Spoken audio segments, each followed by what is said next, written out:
After that, authors David Broder and Haynes Johnson discussed their recent book, The System. Later, a joint news conference by President Clinton and Israeli Prime Minister Benjamin Netanyahu, and a speech by California Congressman Sonny Bono. At 4:25, the balanced budget bill and the Internet. Then the fiscal condition of U.S. cities, followed by the discussion on the re-election campaign of Boris Yeltsin, and authors David Broder and Haynes Johnson. Tomorrow at 8, live coverage of a breakfast meeting with New York Senator Alphonse D'Amato at the Gannett News Service. And at 11, live coverage of the U.S. Senate. Members will vote on a defense spending bill and continue debate on a workplace issues bill.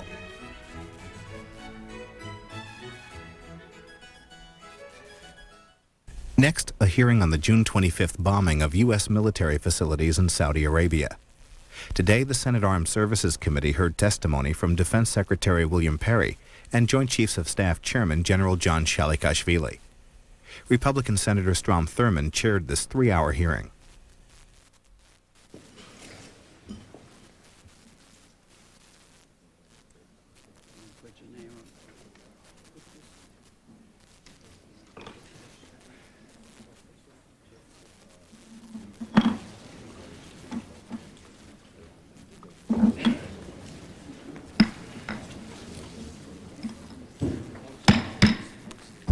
The committee will come to order.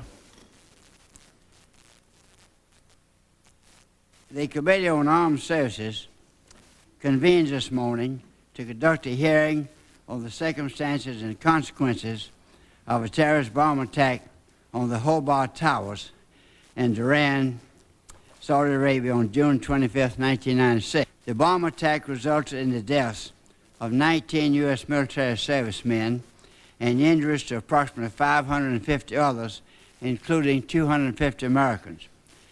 I'd like to express my deepest condolences on behalf of the Committee on Armed Services to the families of our servicemen who lost their lives in the terrorist bomb attack in Saudi Arabia on June 25th.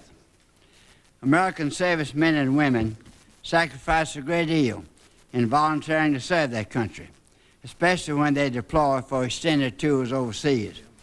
Members of the committee and the nation are extremely proud of our personnel in uniform. Our sincerest sympathies are extended to the beloved ones of those who sacrificed their lives, as well as those injured during the bomb attack. The American people, the administration, and the Congress are obligated to provide the very best security and support for those in our armed forces who volunteer to stand in harm's way. We must do all in our power to provide for the continuous readiness and protection of our men and women in uniform as they serve our nation on dangerous missions in an increasingly volatile world. Occurring on the 46th anniversary of the North Korean invasion of South Korea, this most recent terrorist attack on our troops stands as a stark reminder that the United States must maintain a strong military that is prepared to meet and defeat a wide spectrum of threats to our vital and important interests. We must remain vigilant. The purpose of this hearing is for the committee to determine the facts surrounding the bomb attack, including the extent to which it was recognized that U.S. military personnel housed in the Hobart Towers were vulnerable to a terrorist attack, the degree to which any concerns relating to such an attack were made known to up the chain of command, the measures that were taken to meet the threats that were identified, and why safeguards that might have thwarted such an attack or minimized casualties were not in place. The committee will review decisions made with respect to these threats and concerns by both U.S. and Saudi authorities. In addition, the committee is interested in the state of security for other U.S. forces posted in regions where they might be vulnerable to similar attacks. I'd like to add that I have always believed that those issues affecting the security of our nation should be handled here in the Congress in a bipartisan manner. Since I have been chairman of the committee, I have insisted that the committee operate in this way. I do want to make clear, however, that the protection of our men and women in uniform is a responsibility that rests with the leadership, both civilian and military, from the president down, and must be taken with the utmost seriousness.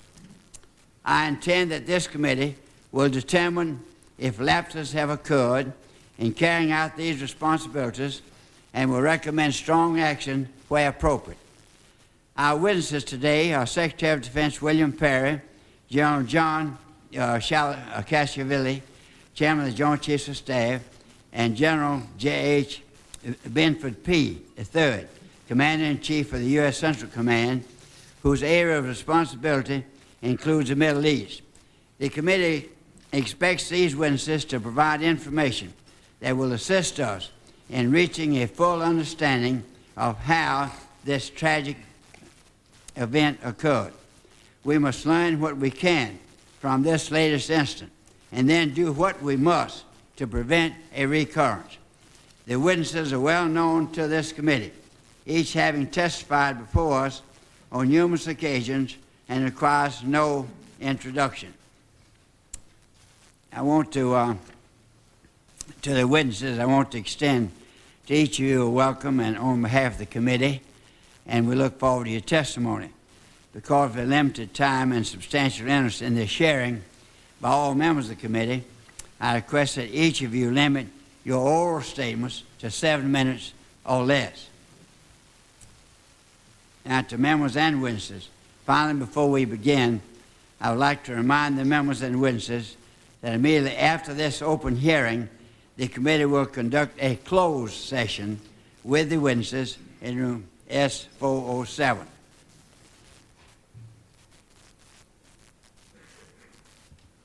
We're very pleased to have you with us. The distinguished senator from Maine, I believe, is in Egypt and could not be here, but he's very interested in this matter, and he wanted to express his, have me to express his interest to all the committee about this.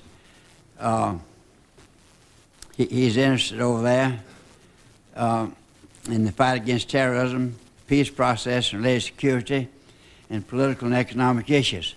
Before he left for Cairo, he was briefed on the investigation of the recent bombing in Saudi Arabia, and he may submit some questions for the record for today's witnesses. Now, Secretary Perry, we'll begin with you.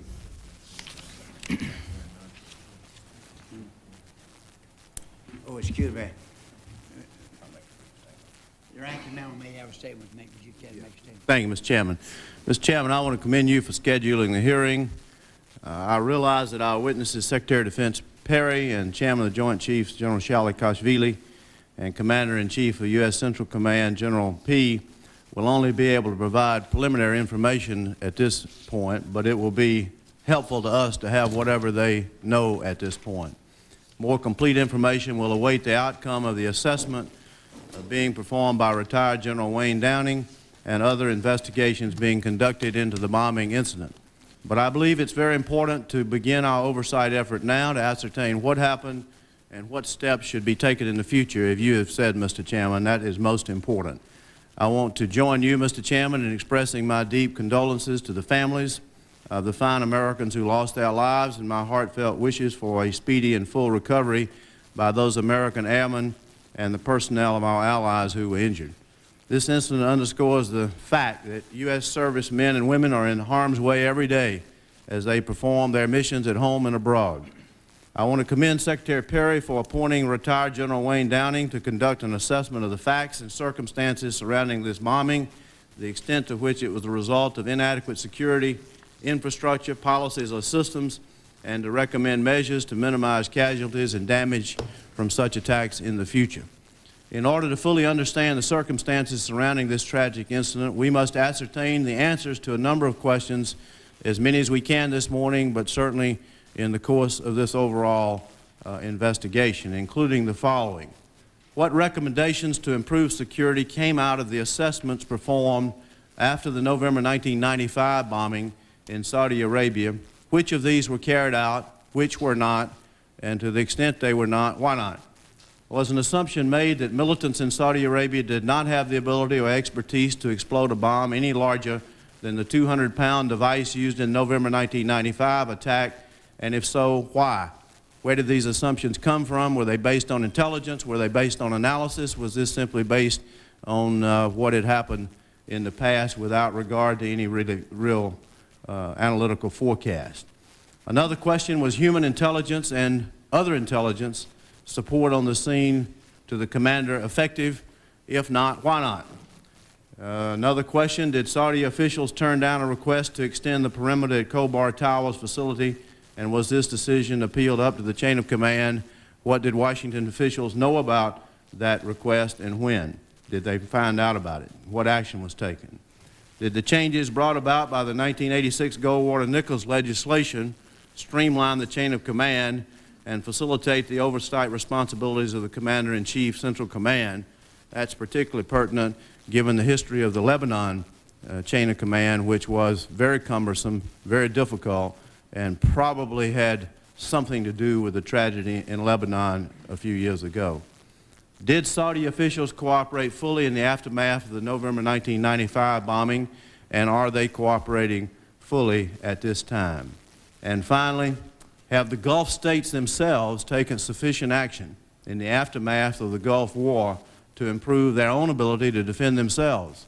Should the United States be both the residual backup and also the primary frontline support for the defense of the Persian Gulf? Are we going to play all roles, or should the primary role be played by the Gulf states themselves, with us being the backup, which was the assumption that many of us had after the Persian Gulf War? In fact, I think that was our policy. If that was our policy, is that policy still applicable, or has it in effect been dropped with us assuming all the roles in the defense of the Persian Gulf?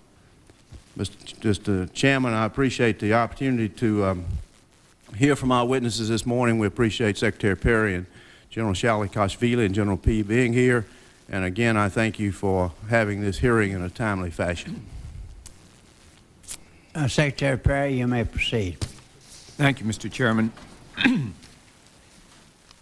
The U.S. military is a family. We have just lost 19 members of our family, and we feel their loss deeply. Speak in your loudspeaker, please. This is a long room and people can't hear you back there. We have just lost 19 members of our family, and we feel their loss deeply. But we must carry on the mission they were conducting. And we must learn from this tragic event and establish measures to provide better protection for our forces. There is no issue that I feel more deeply about, or no task that I work harder at, than the safety and welfare of our military personnel. In pursuing that task, I have always had the full support of this committee, and I welcome the opportunity to discuss force protection with you today. In February of '94, when I came before you for confirmation, I said, the Secretary of Defense has the responsibility to oversee the Joint Staff and the SINCs in their direction of military operations. If I am confirmed as Secretary, I pledge to give first priority to reviewing and assessing war plans and deployment orders, and I pledge to provide the required support to SINCs as they direct our force in the field. You did confirm me, and to the best of my ability, I have carried out the promise that I made to you and to the American people. A critically important component in the oversight of military operations is ensuring appropriate force protection. The responsibility for the safety of our military men and women is mine, and I expect to be held accountable for carrying out that responsibility. I carry out the responsibility for the safety of our military personnel in 4 ways. First of all, by making judgments on whether the missions that we assign our military personnel are worth the risk of casualties. I manifest this responsibility every time I sign a deployment order. Secondly, by judging the competence of our senior commanders, especially those who lead our unified commands. The 4-star generals and admirals whom I recommend to the President and you confirm for leadership of our deployed forces. Thirdly, by making clear policy statements regarding the priority of our missions. In particular, I sign off on each mission statement, which includes the policy on force protection for that mission. And fourth, by visiting our forces in the field to make judgments how our commanders are executing their missions, with special emphasis on force protection. In my testimony today, I will describe in more detail how I carry out these four responsibilities and specifically how they apply to protection of our forces in Saudi Arabia. My first responsibility, then, is to decide whether a proposed mission is worth the risk of American lives. No responsibility weighs more heavily with me. I have articulated to you on numerous occasions my belief that when our vital national interests are at stake, we must be prepared to use military force, even at the risk of casualties. While such a judgment may be thought of as a risk-benefit analysis, for me, it is much more personal. I make such judgments every week when I sign operational deployment orders. I made such a judgment when I deployed our forces to Bosnia in the face of forecasts that our forces would be met with fierce armed resistance. I made such a judgment after the bombing of the Saudi National Guard facility in Riyadh when I reconfirmed that the mission our forces carry out in the Gulf region is in our vital national interest. This reconfirmation should come as no surprise to this committee. In every statement I have made on the subject, I have made clear my belief that the security and stability of the Gulf region ranks as a vital national interest to the United States. The Gulf, of course, is the world's energy storehouse, home to two-thirds of the globe's proven oil reserves. At the same time, it is a volatile region. It is the reason we fought in Desert Storm, and the reason in October of 1944 when we sent forces to deter Saddam's threatened aggression. Because the Gulf region is so important to us and because it is so volatile, we have developed a several-part strategy to preserve the security and stability of the region. Let me summarize that for you. We maintain a significant military presence in the region, including air power at host national bases and naval power on our ships in the Gulf and the Arabian Sea. We maintain pre-positioned equipment in the region, a brigade's worth of heavy armor in Kuwait, another brigade's worth of equipment afloat, and an additional brigade's worth of equipment going into Qatar. We maintain lift capability that can get our forces to the Gulf quickly if needed, and we maintain access agreements with the countries in the region, and we regularly train with them to help build up their own capabilities. The keystone in this strategy is our military presence, which serves as a deterrence to rogue nations by reminding them that the U.S. will fight to defend our vital interests in the region. If deterrence fails, then our military presence becomes the base on which we quickly build our fighting force, thereby ensuring a rapid military victory with minimum casualties. For these reasons, then, I believe that our military presence in the region is essential to protect our vital national interests and to carry out our strategy. We must not allow ourselves to be driven out by terrorists. The second way I carry out my responsibility for the safety of our personnel is to make judgments about who is best qualified to lead our military force. The chairman is the key military advisor to me and to the president.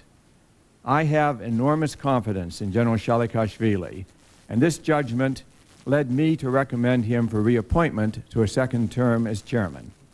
The commanders-in-chiefs of the unified commands are the key leaders who direct our troops in combat and in the daily operations that are most likely to lead them in harm's way. I made another judgment about military leadership when I recommended our current commander-in-chief of the Central Command, General Benny P., for his position. The commander of the 101st Airborne Division in Desert Storm, a veteran of 2 tours in Vietnam, General P. probably has more combat command experience than any Army officer currently on active duty. He is a warfighter, a strategist, and a diplomat. Our nation is fortunate to have a military leader of his ability in such a critical position. The third way I carry out my responsibility for the safety of our personnel is by setting clear policy direction. That is the role of civilian leadership. We then rely on the military experts to take the concrete steps to carry out these policies.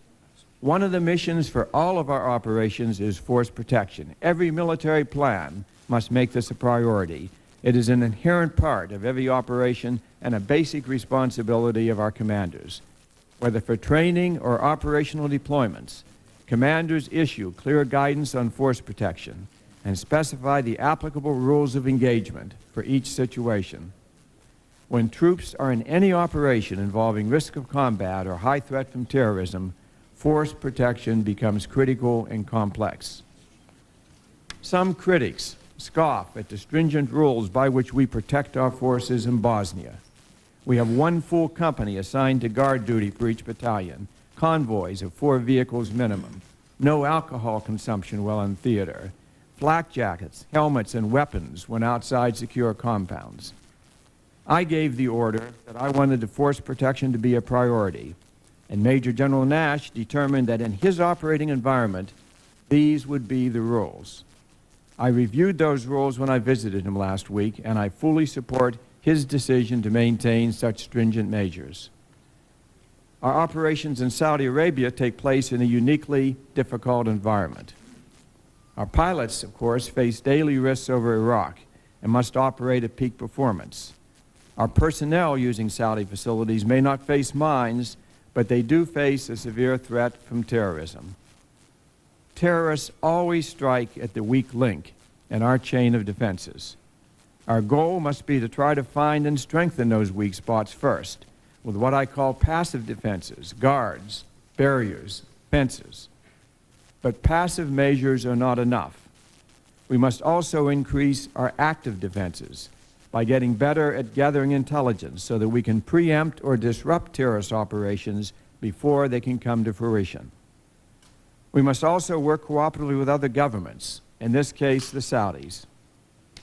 After I visited with our troops in Dhahran last week, I flew with General P to Jeddah, where we met with Minister of Defense Sultan, who pledged his full cooperation and determination to find and punish the perpetrators.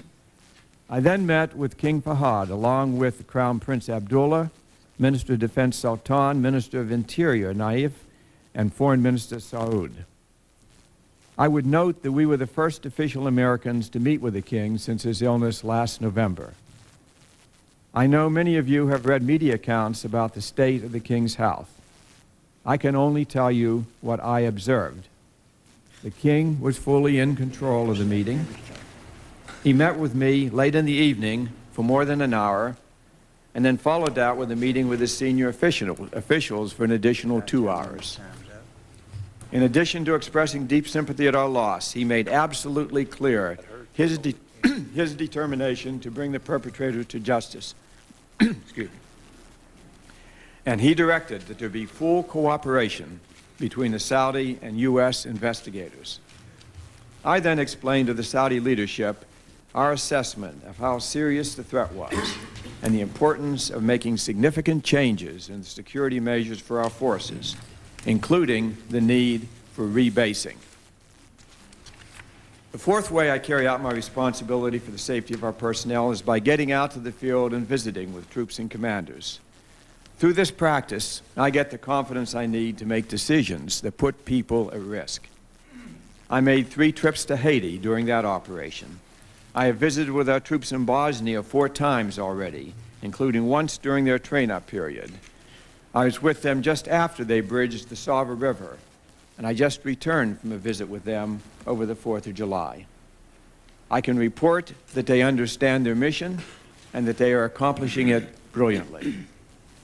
I have made 4 trips to the Gulf region, stopping each time in Saudi Arabia to visit with our forces and with the political leaders. My 3rd trip, in early January of this year, gave me the opportunity to make a first-hand assessment following the bombing at the Saudi National Guard facility. During that visit, I re-emphasized that the first priority must be force protection, and I reviewed the security enhancements that have been made for our forces in Riyadh. I also reevaluated the mission of our forces in the region, the risks, the costs, and the impact on operational tempo against the goals and benefit. After my visit to the theater that time, I made a follow-up trip to CENTCOM headquarters to review progress on the actions resulting from that visit. Last week, I went to Saudi Arabia to see for myself the results of the attack, to determine how we should respond to it, and to learn firsthand how our people had reacted. I found the troops sobered by the events of the preceding days, but their morale was strong. They clearly understood the importance of their mission and the role they fulfill in this important endeavor. Even amidst the tragedy, we can take pride in the performance of our military personnel in the critical moments before, during, and after the attack. This is a classic case of training paying off. The guards on top of the building spotted the truck, recognized the danger, and immediately radioed an alarm. Undoubtedly, some lives were saved by the alertness and quick reactions of the guards. A patrol and a Humvee responded to the alarm, and a security policeman arrived on the scene in time to warn away 4 or more joggers. He then went himself to investigate the truck and only survived the blast because it was deflected into the air by the barrier wall. Training also paid off in how everyone behaved after the blast. 19 airmen, of course, were killed in the blast, but 200 more were injured, seriously enough to visit a clinic for treatment. Everyone arrived at the clinic, accompanied by a buddy. All the troops have had some basic medical training, and the doctors reported to me that everyone who arrived at the clinic had had some emergency medical buddy care. So on this score, I'm also satisfied. Our commanders have trained the troops well, and they knew how to react in a crisis. The mood of our troops was anger and determination. Anger in that they want the perpetrators found and severely punished. Determination in that they want to prove that they will not be deflected from their mission. By the time that I arrived, 4 days after the attack, they had already restored the full operating tempo. Operation Southern Watch hardly missed a beat, and the no-fly zone below the 32nd parallel is in full force. What can we learn from this tragedy? What went right? What went wrong? What should we do differently in the future? I have asked General Wayne Downing to make an independent assessment of the circumstances surrounding the bombing, and I expect to be able to give you a complete answer to these questions when General Downing's assessment is completed next month. But based on what I've already learned, I can give you a partial answer. The mission of our forces was clearly understood and recognized to be of vital importance. The chain of command was clear. There was a clear recognition at all levels of command that we faced a high level of threat from terrorists. Much had already been done to improve the physical security at Khobar Towers. But the security measures we prescribed after the bombing of the Saudi National Guard facility were focused on a threat less powerful than actually occurred. And our local commanders, for a variety of reasons, had not completed some of the measures that were prescribed and which they agreed needed to be done. Why did we focus on a threat which proved to be understated? For the decades of American presence there, it seemed that Saudi Arabia was safe from the terrorist violence occurring in other countries in the Middle East. During the 5 years since Desert Storm, we have maintained an increased military presence, but the security provisions for the residents and offices of our personnel were roughly comparable to those for the forces based in Germany or Japan. Yet we know that the mission we are conducting in Saudi Arabia, so vital to us, is opposed by others. Certainly it is opposed by Iran and Iraq, since our forces in the region deter them from actions they might otherwise take. And our very presence in Saudi Arabia is opposed by some religious extremists in that country, some of whom are willing to use violent measures to drive us out. In November of last year, a group of Saudi religious extremists attacked the office of the U.S. program manager for the Saudi National Guard in Riyadh with a car bomb, killing 5 Americans. At that point, we made what we believed to be a prudent judgment that this attack might not be an isolated event, but a new trend, and thus assigned a high terrorist threat level to Saudi Arabia. In response to this judgment, we conducted analyses of the vulnerability of our forces in Saudi Arabia. In particular, the Air Force's Office of Special Investigations conducted a vulnerability analysis of the Khobar Towers that was completed in January of this year. It was informed by full access to intelligence on the terrorist threat to Saudi Arabia. But the intelligence information, while voluminous and while pointing to a high threat level, was also fragmentary and inconclusive. It did not provide the user with any specific threat, but rather laid out a wide variety of threat alternatives.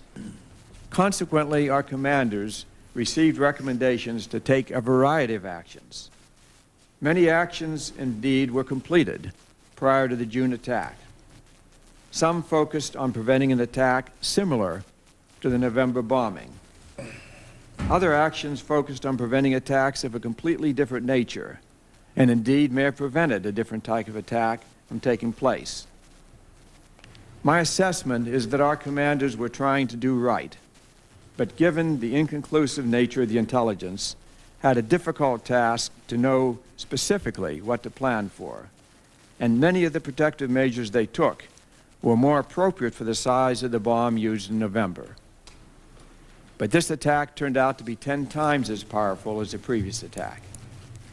It is evident from what is already known about the attack that the bombers were well organized, had sophisticated training, did extensive practice, and had access to military-quality explosives and detonating devices.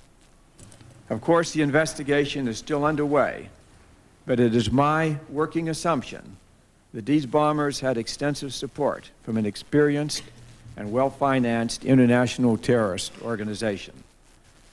Therefore, based on that assumption, I believe that it is prudent to conclude that we are now facing a significantly higher and more sophisticated threat than we faced in the bombing of the Saudi National Guard facility in Riyadh.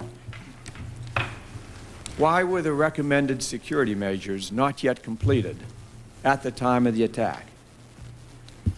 Based on his view of the threat and the vulnerability analysis done by the Office of Special Investigations, the base commander undertook an extensive set of security measures at Khobar Towers.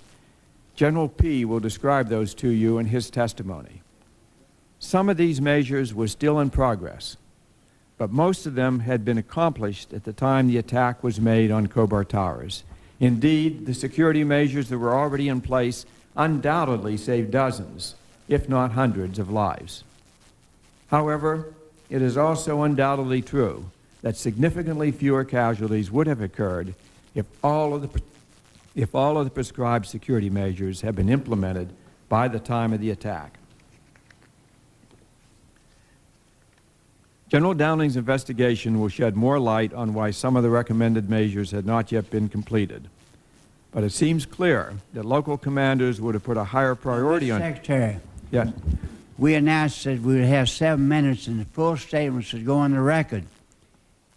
Can you finish up pretty quick so the senators have a chance to ask questions? Of course, Mr. Chairman. What can we do to respond to the threat? General Downing will make a complete assessment and recommendations on this, but even before I receive his assessment, I can tell you that the changes required to deal with this level of threat will be complex, expensive, and take many months to implement. It is fundamentally difficult to provide protection against such a threat, particularly in an urban environment, and therefore I have instructed General P to include in his recommendations a plan to move our military forces out of Riyadh and other urban environments where it is difficult to provide adequate physical security. Let me skip to the end. And submit the rest of my talk for the record here, but I want to sum up as follows. First, the Khobar Towers bombing was a tragedy that revealed vulnerabilities in the force protection measures we had taken. Second, we can expect further attacks on our facilities in the command. Therefore, we are undertaking a major program to improve our force protection measures throughout the command. This will include plans to rebase our forces that are now located in urban areas. Third, we must capture and punish the bombers.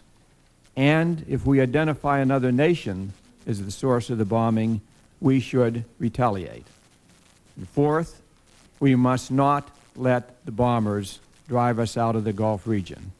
The mission we are conducting there is vital to the security interest of the United States. I'd now like to turn the microphone over to General Shalikashvili. I want to repeat again that the full statement of the witnesses, the entire statement, will go in the record. And we ask the witnesses to limit their oral statements to 7 minutes. We have a long hearing here, and the senators have questions they wish to propound. General, you may proceed. Thank you very much, Mr. Chairman, members of the committee. Let me begin by once again expressing my sympathies to the families of those who lost their lives in this tragedy that we're here to discuss, and to wish a very speedy recovery to those who were wounded in this incident. Mr. Chairman, in the past 18 months, the terrorist threat in the Persian Gulf region has gone from a relatively low level to a very high level today. Thus, it is now a much more difficult challenge that we face, one where we must balance risks to our vital national interests along with these heightened risks to our forces. But balancing risks is an integral part of my job. As the principal military advisor to the Secretary of Defense and to the President, I direct strategic planning, monitor contingency operations, and assist the President and the Secretary in providing strategic direction to our forces. Out of all of my responsibilities, nothing is more important to me than to properly formulate military missions and shape military forces whenever our men and women have to be asked to go in harm's way, and at the same time, to ensure that we continue to look for better ways to protect our forces in the execution of the many and varied missions here and abroad. Force protection, safeguarding the health, safety, and physical security of our men and women in uniform and their families, is a key concern each time I recommend a plan for approval or bring an operational deployment order to the Secretary for his signature. That was true when we sent our forces to Haiti, and it is, as Secretary Perry already mentioned, why we wear Kevlar helmets and flak vests in the summer's heat in Bosnia. Details related to force protection, from special training to rules of engagement to operating procedures, are always a top priority. Whether we are conducting a non-combatant evacuation in Liberia, as we just recently did, or operating out of Saudi Arabia to deter Saddam Hussein. During my trip to the Gulf in late May of this year, I found awareness of the terrorist threat and an appreciation of the importance of force protection to be high throughout the region. Given the expected threat, I found that all of the units that I visited had implemented extensive force protection measures, both in terms of physical protection and in terms of anti-terrorism education and training. Because actions to deter terrorists must be continuous, and we must never be satisfied that we have done enough, additional measures were in the works to make security even better. Less than a month before the bombing, I talked at King Abdulaziz Air Base in Dhahran with some of the very same airmen who lived in Aqaba Towers. They were, like all of our young servicemen and women I visited around the world, a most impressive group with high morale and a sense that what they were doing was important to our nation and very much in the interest of peace and security. Indeed, the ones I talked with knew theirs was a vital mission. They knew that the 4404th Composite Wing was there flying daily missions over Iraq to deter Saddam Hussein. And they understood as well that if they were not there, that one day we might again have to fight to defend our interests and our national and our regional allies, and most likely do so at great expense to American treasure and American lives. These members of the 44th 4th Composite Wing, with whom I spoke, also understood terrorism and the need for constant vigilance. And I'm certain they knew that the terrorist threat was real. While all of our forces worldwide are sensitive to terrorism, those in Saudi Arabia were especially alert, particularly after the November 1995 car bombing at the building called OPM Sang. This tragic incident was the first such loss of American lives since Desert Storm. Suddenly, we faced a different threat in Saudi Arabia, and we had to redouble our efforts to increase our defenses. And so, first as an immediate measure, the Secretary directed on 14 November, the day after the OPM Sang bombing, that all DoD activities at home and abroad review their physical security and anti-terrorism procedures. The purpose of this review was not only to heighten our current security awareness and security posture, but to establish as well a long-term mindset that would help reduce the chances of a terrorist attack against U.S. personnel and facilities in the future. And while the regional commanders proceeded with their reviews, the Secretary and I formed the DoD Anti-Terrorism Task Force, and as part of this effort, we dispatched a general officer-level team to every overseas unified command to assess security needs and anti-terrorism practices, with a special emphasis on high-threat areas. This task force aimed to develop policy recommendations that would strengthen DoD's anti-terrorism efforts. Last month, the Secretary approved the findings of the task force, and work has begun on its recommendations. Additionally, since OPM Sang falls under the authority of the U.S. Ambassador to Saudi Arabia, we participated as well at general officer level in the State Department's Accountability Review Board, whose purpose was to examine the security-related specific aspects of the OPM Sang bombing and to report its findings and recommendations. We are continuing to work hand in hand with the State Department in implementing the recommendations of their report. And of course, today, we are giving General Downing's review of the circumstances surrounding the Kobar Tower bombing every measure of our support. And it's important to note here that General P himself had asked for this outside review. But given the ubiquitous and ever-changing nature of terrorism, anti-terrorism must be a continuous process. We can always improve, and we will never stop trying. However, in the future, we must face one hard fact. We will have more terrorist incidents. Terrorism will always seek the weak link and take the most indirect approach to its ends. It will make every effort to strike at the seams, seeking shock effect and publicity over military utility. Terrorists will continue to be patient as they are destructive.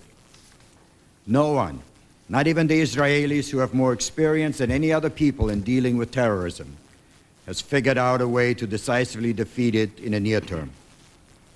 Yet in the areas where our interests are great, we must accept that risk, while at the same time continuing to work consistently and methodically to reduce the risk to our men and women in uniform.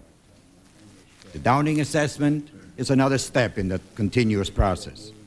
But in the end, we cannot let acts of terrorism deter us from pursuing our vital interests. That said, with your permission, Mr. Chairman, I would now like to ask General P to outline for you his perspective, his command's actions in connection with this tragic event, and his efforts to minimize the risks of terrorism to the forces of Central Command. General P.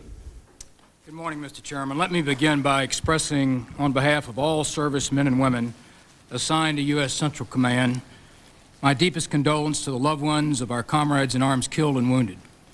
While no words can adequately console our families during this tragic time, we can take comfort in remembering that these young Americans were struck down while heroically serving our nation. Accomplishing our missions in the region in general, and in Saudi Arabia in particular, means achieving success in a very complex operational environment. The first part involves understanding the Saudi culture and the way of doing business. The second part involves the dynamics of managing operational risk. Our relationship with the Saudis is based on promoting mutual interest. We are not colonizing their country. We do not seek to infringe on their culture. We respect their way of life. But we do not intentionally allow these efforts to endanger our servicemen and women. Over the last several decades, our government has considered Saudi Arabia one of the safest countries in the world. Over 40,000 American civilians live and work in Saudi Arabia this morning. What's more, the U.S. military enjoys a close relationship with Saudi counterparts that is the envy of nations throughout the world. What may appear as Saudi indifference or unwillingness to act on an issue is in fact a reflection of their different sense of time. Similarly, what may appear as foot-dragging by various levels of government is often a reflection of the compartmentalized nature of Saudi bureaucracy and decision-making. Decisions at all levels of the Saudi government are slow by U.S. standards and are often reached by consensus.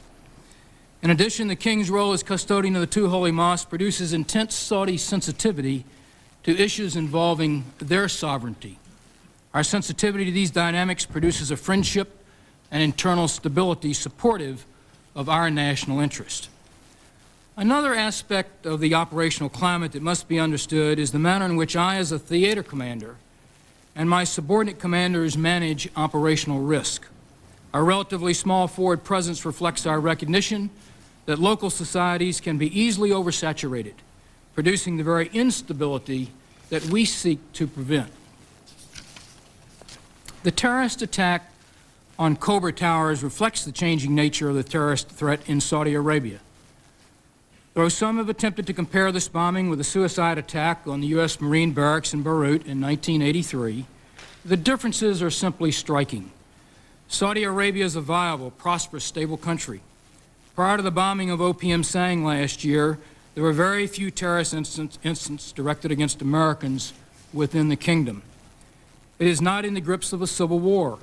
It does not suffer the destruction and chaos associated with a multitude of warring extremist groups. It is not caught in the middle of a conflict between warring nations, such as was Lebanon with respect to Syria and Israel. U.S. forces are not engaged in active combat actions against local military groups, as was the United States in Lebanon, where Marines were employing small arms, artillery, naval gunfire, and airstrikes against the Druze and Amal-Shiite militiamen. We recognize, however, that Middle Eastern terrorism has evolved over the years.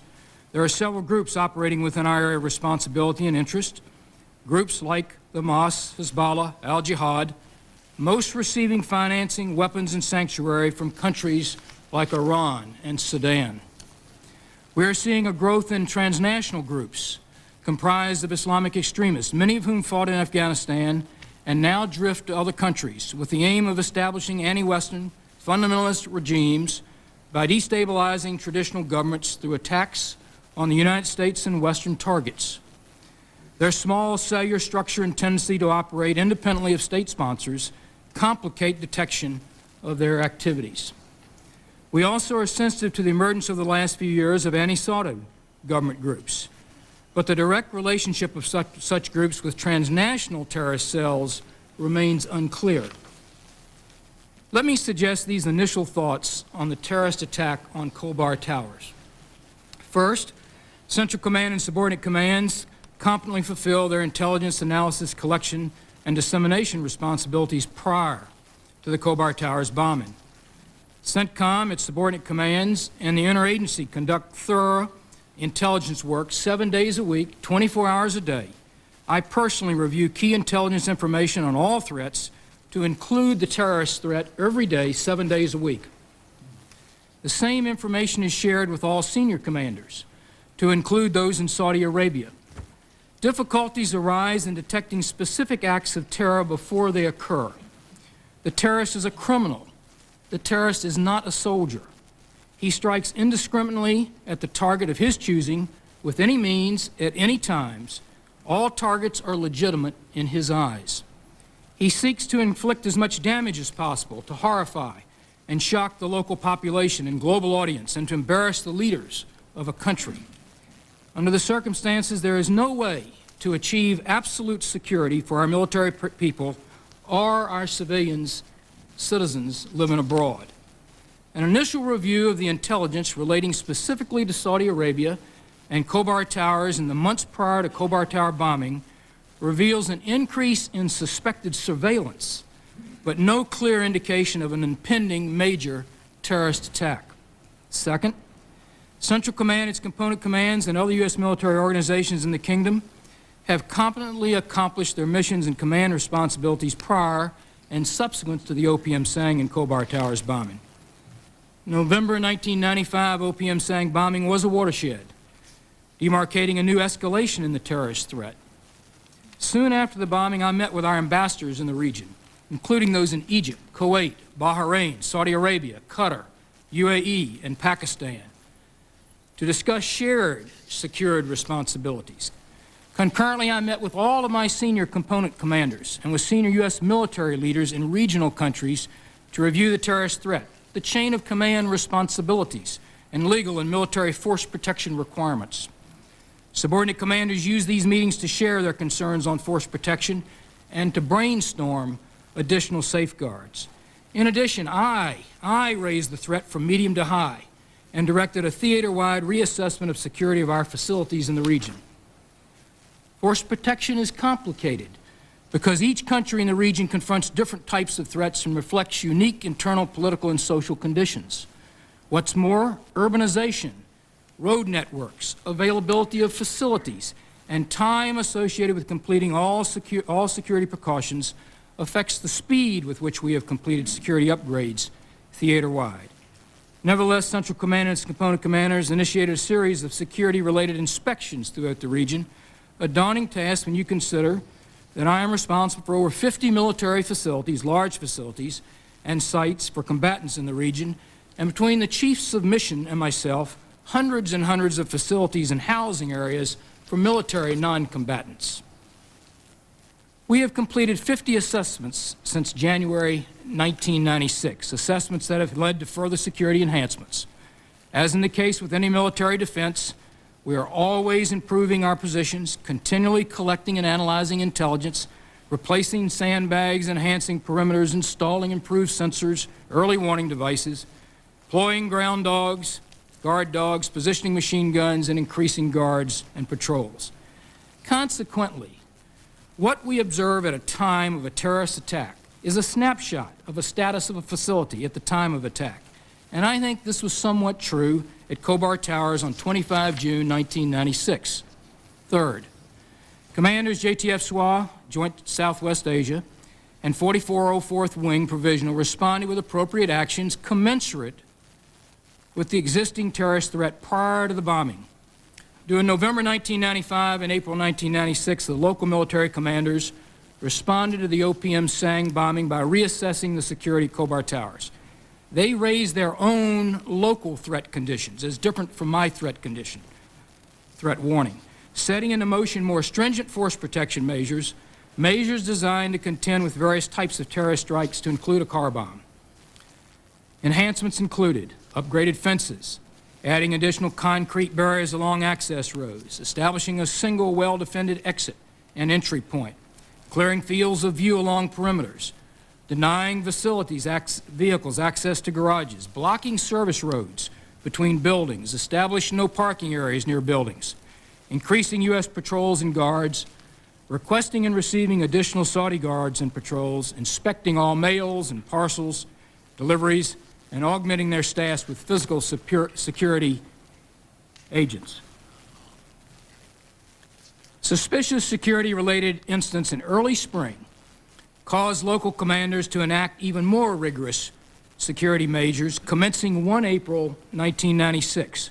These included adding more concrete barriers along the fence line, boosting standoff along perimeter fences, increasing Saudi patrols, getting the local police to check license plate numbers of suspicious vehicles, and positioning a manned sand-filled dump truck to block the entrance in emergency. To summarize, the local commanders implemented over 130 security improvements at Khobar Towers between November 1995 95, and June 1996. And I can tell you, in talking with Norm Schwarzkopf several times, the facility today, at the time of the bombing, was in considerably greater protection than it was throughout the Gulf War.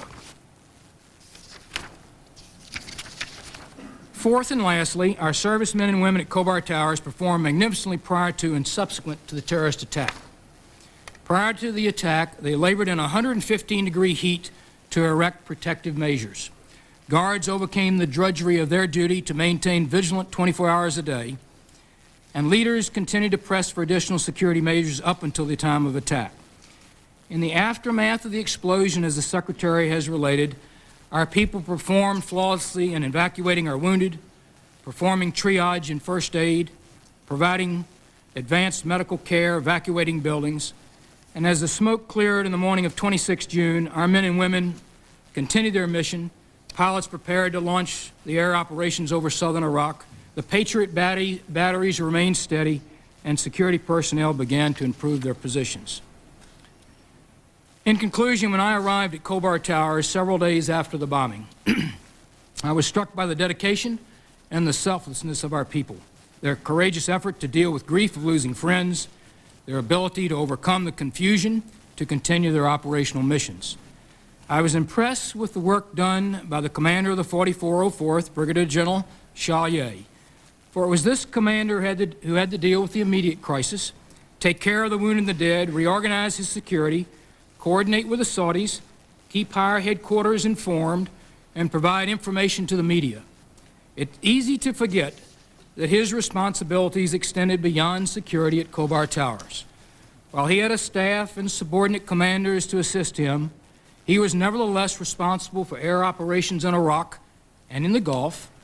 He had people living and working on 11 different sites in Saudi Arabia, Kuwait, Jordan, Oman, Qatar, and the UAE, and he had been aggressive over the last months in upgrading security in all of these sites.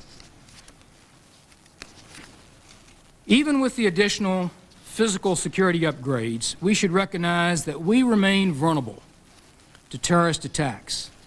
I don't believe that any amount of money or physical security upgrade alone can stop a determined terrorist.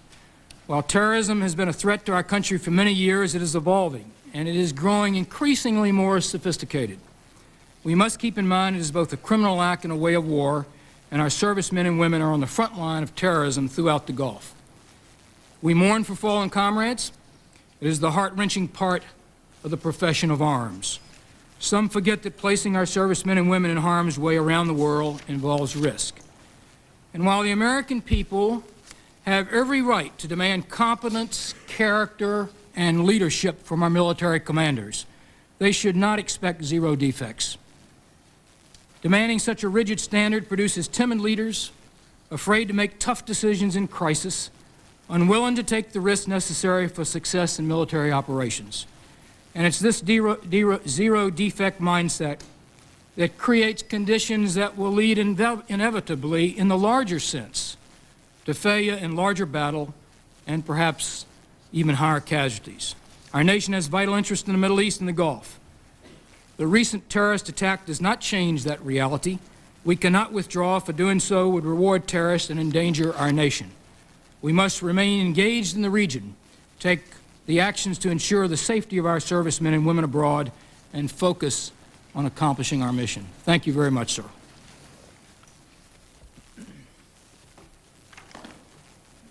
Each senator will now have 7 minutes to make an opening statement and propound questions, except Senator Nunn and myself. We've already made an opening statement, so we'll confine ourselves to 5 minutes each. Secretary Perry. After the Long Commission investigated the October 1983 bombing of the Marine barracks in Beirut, its report recommended that Secretary of Defense direct the development of doctrine, planning, organization, force structure, education, and training necessary to defend against and counter to terrorism. Our losses after this latest attack suggest that the Department of Defense has not implemented this recommendation. Can you explain our security lapse in light of the Long Commission recommendation? Mr. Chairman, I believe that the Department of Defense does have a very strong emphasis on force protection, including, where appropriate, protection against terrorists. Most recently, in the course of policies and the course of education, we have just authorized the anti-terrorist program, which General Shalikashvili described to you. He may want to make an additional comment about the implementation of that program, which is quite recent. Mr. Chairman, we do have printed, distributed, taught in the schools, practiced on exercises, joint doctrine to deal with terrorism. We do, in fact, practice it. As terrorism evolves and becomes more sophisticated and becomes more linked to sophisticated terrorist-sponsored governments, we have to continually improve in our training, in our education, as well as in those protective measures that we have around our facilities. But I believe that our compliance with the recommendation of the Long Commission on this particular score is quite good. General Shalley, it appears that at the upper levels, the Department of Defense and the Joint Staff were either unaware or insufficiently attentive in preparing for this most recent attack, despite numerous internal warnings, indications, and similar attacks. What does this tell us about priorities and organization? Mr. Chairman, I believe that as both Secretary Perry and General P have already testified, we did have intelligence that caused us to raise our security level from low some 18 months ago to medium before the OPM Sang bombing to high almost immediately after the OPM Sang bombing. And we have maintained that high terrorist threat warning throughout the period to include up to the day of the bombing at Khobar Tower. We have also issued all the, I believe, the requisite instructions to the field to cause a re-examination of our security posture. The results of that re-examination have been described by General P. I tried to touch upon the additional measures that the Secretary felt was necessary that we take in order to take a broader, more long-range view on what ought to be done to strengthen our anti-terrorist posture. I think we have done a very exhaustive effort to ensure we understand better what policy changes, what direction, what guidance have to be given to the regional commanders so they can better deal with this heightened terrorist threat, not just in the Middle East, but in all the regions where we have our forces stationed. So I do not believe that the department, from its perspective, has either ignored the situation or has somehow been lax in its attention to what needed to be done.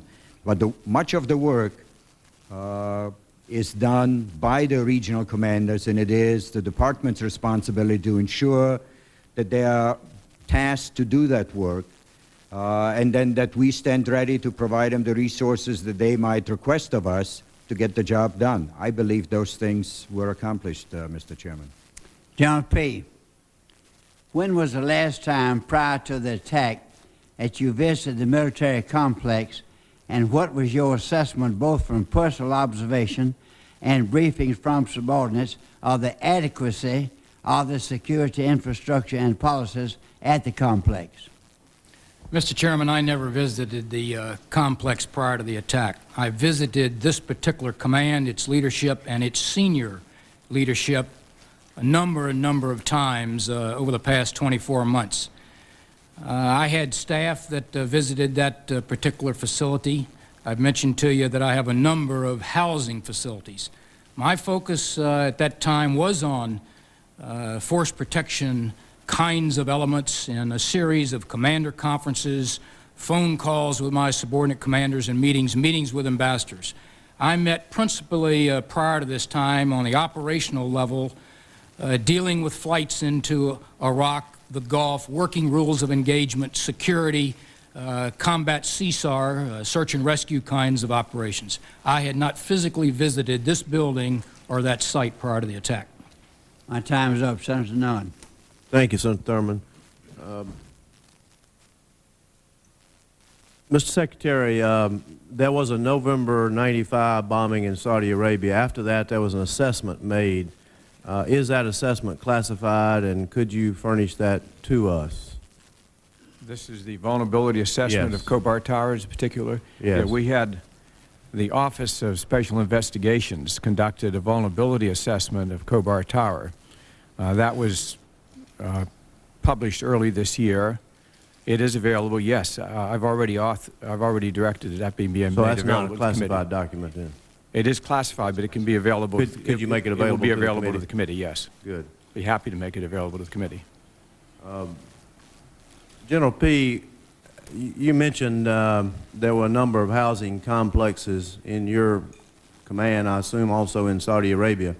Do you have any count, do you have any number of how many facilities are in your command that have similar arrangements or are exposed or vulnerable to this kind of attack in your command? I can try and roll those up to you subjectively, Senator Nunn. I would tell you that in open session here, Khobar Towers was one of our better prepared facilities. We have enormous work to do across the entire region, to include in Saudi Arabia, to upgrade these postures. Many of these facilities go back 40, 50 years. Well, you're talking about 10, 20, 100, 1,000. Give us some range, some general estimate of how many, what the scope of this vulnerability is with our military personnel. I would say in Saudi Arabia, this is really rough, maybe 10, but they vary in different size. Some are high-rise kinds of configurations, others are spread over What large about distance. in your whole command? I would say 50 major facilities that I deal with. General Shalley, could you tell us in your just ballpark figure how many around the world do we have where we have these kind of vulnerabilities? The threat, of course, varies, but if the threat were the same in other parts, we are talking of hundreds upon hundreds upon hundreds of such facilities. Now, I assume you're talking about upgrading, you're talking about substantial amounts of money, is that right? Sir, I think the upgrades would go to moving away from urbanization areas, which would require large monies in relocation, or going through what we did 15 years ago as we first came upon this threat on the ambassadorial side of large dollars associated with hardening facilities. What about in Bosnia, General Shalikashvili? That's certainly a high-risk area. And we had the headlines in the Washington Post yesterday morning about Mujahideen that are still located there, perhaps in police forces, still abusing civilians, according to that report and so forth. What kind of vulnerability we have in Bosnia? The situation is very different in Bosnia because the forces we have there, for the most part, are units that are stationed in caserns that we have constructed that are away from urban areas where we have a pretty extensive perimeter. And while they are always vulnerable, as we said before, because terrorists find ways to overcome almost any defense, they're vulnerable in a very different sense because in most cases they can have standoff distances. Most cases they are, in fact, armed. Their danger runs into when they're on patrols. More than in Bosnia. So it's a different threat, but obviously whenever you're in an environment as you are in Bosnia, the last thing you can do is assume that you're not vulnerable to terrorist attacks. You are, and they are. General P., did the Saudi officials turn down a request to extend the perimeter at Khobar Towers facility? And if so, was this decision appealed up to your level of the chain of command? And did you pass it on if it got to you? Sir, I don't know the exact answer to that. I think that'll be one of the questions that'll have to be resolved in the under You would know sworn whether such a testimony, but request you would know whether it got to you, wouldn't you? it never came to Central Command, and I don't know if it came to the next intermediate command between me and the commander really at the front end of the spear. So it never got to your level. It did not. Now, Could it have gotten to General Shalikashvili or Secretary Perry? it would not have if it did not come to me. That would have had to come through you. It would have had to come through me, and I would like to say that that I probably would have, I know I would have tried to have worked that problem first before I ever raised it to the chairman's or the Secretary of Defense's level. In other words, if it had come to you, you would have tried to work it directly with your counterparts in Saudi Arabia and defense officials rather than passing it on to the Secretary of Defense? Certainly initially, and I think in the background of my opening comments of understanding the culture, I think that you very well would have seen me work that for a considerable period of time as we work with the host government to try to fix that particular challenge. Chairman, my time has expired. Thank you. Senator Warner. Thank you. I'm going to pick up on that question by Senator Nunn because it seems to me the responsibility of this committee is to establish accountability. We're not out here to headhunt or anything like that, but the buck stops here at this committee because the people of the United States look to the Congress as the ones really ultimately responsible for the welfare of the men and women of the armed forces that take these risks all over the world. And General P., I'm stunned by the answer that it's almost 2 weeks since this incident, and you still do not know whether or not your subordinates appealed this decision above the, as I understand, the general officer level in the field. Well, let me tell you what I've gotten telephonically, and I have deliberately tried not to get into that detail while the investigation is ongoing by General Downing. There's lots of noise. I assume the president would have been interested in this and would have called in and asked, well, what happened out there? You knew that we were coming up here with this hearing. So I must say I'm stunned by that. Well, let me try, Senator Warner, to go further with it. Certainly in my conversations with subordinate commanders through the chain, in a period of grief and mourning that's still going on today, where in the early days you get conflicting information, I have always found over my 35 years it's best to be steady and be sure you understand the information that you're hearing. The information that I've been hearing to date, which I don't want to say is final until it's under some sworn testimony or the investigation by General Downing's committee is done, is that on several occasions, read at least 2, that at the colonel level, the 06 level, there was conversations with Saudi host government people at province, state, security level in the Eastern Province region, that those personnel were working through the issue, that a number of other concessions were made, whether it be in increasing fence levels out with more hardened barriers, cutting vegetation on private land, those kinds of concessions. General, my time is going to be lost. I talked to General Shalikashvili by telephone 3 or 4 days ago, right, General? I asked you this explicit question. You said, I'll get back to you in a few minutes. You then, I think, contacted General P. You said the answer is yet to be developed. And I guess I dropped it at that point on the assumption by the time this hearing came along there could be some evidence shed on that question I put to you. 1, what was the discussion? Was it appealed up the chain? And 2, were there any corroborative documents like written requests by the on-scene commander to the Saudi government? And you said you'd make that available. I guess it's still not available to this committee. Is that correct? Senator Warner, it is not available to me. I discussed the matter with General P. after you and I had talked about it. What I had told you was correct. The information had not come to me. The information had not come to General P. I am not aware of any written records of that request. I've reported to me as a result of that inquiry by General P. just what he told you right now, that at the colonel level there had been those discussions on at least 2 occasions. Yesterday I had a talk with the ambassador from Saudi Arabia to the United States, Prince Bandar, and I've recommended to the chairman that he appear before this committee in closed session later today. Incidentally, I talked to him yesterday, too, Yes. and he may be invited to a closed session today. I would urge that, Mr. Chairman. But statements that he made to me are in direct conflict with some of the evidence before this committee this morning. Now, at some point, we've got to resolve that as a committee. So I'll press on to you, Mr. Secretary. I was taken by the forthright analysis you put in your statement regarding the intelligence reports. Let me read two of your sentences. But the intelligence information, while voluminous and pointing to a high threat level, was also fragmentary and inconclusive. Further on, you say, but it seems clear that local commanders would have put a higher priority on timing if they had perceived a threat as sophisticated and as powerful as actually occurred. Now, that appears to me to indicate you have a judgment that it was an intelligence failure by the U.S. military as well as the Saudi, presumably, cooperative intelligence system.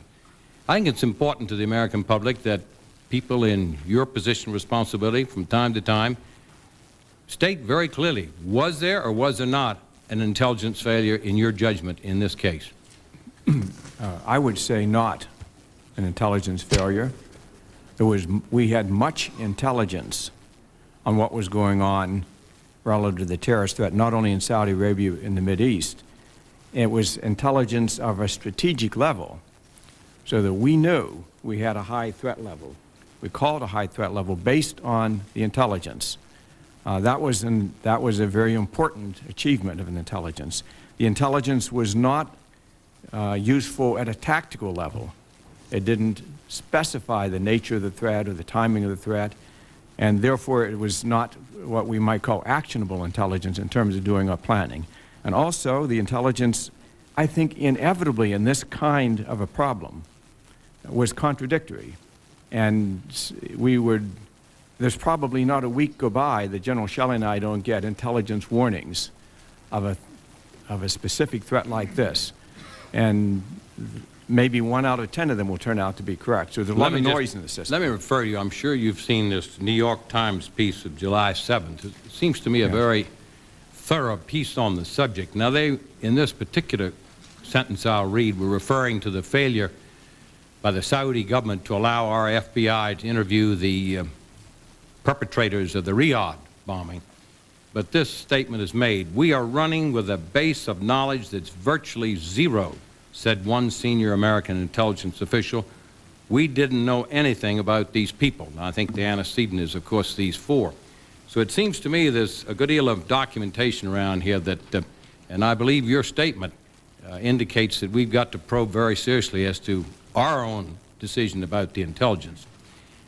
I think we need very much more effort on human, and that has to be in cooperation. Well, we've all known that. That has to be in cooperation with the Saudi I government. understand that. And that's a subsidiary question, if not a primary one, in this entire investigation by the committee. We've got to determine the level of cooperation with the Saudi government.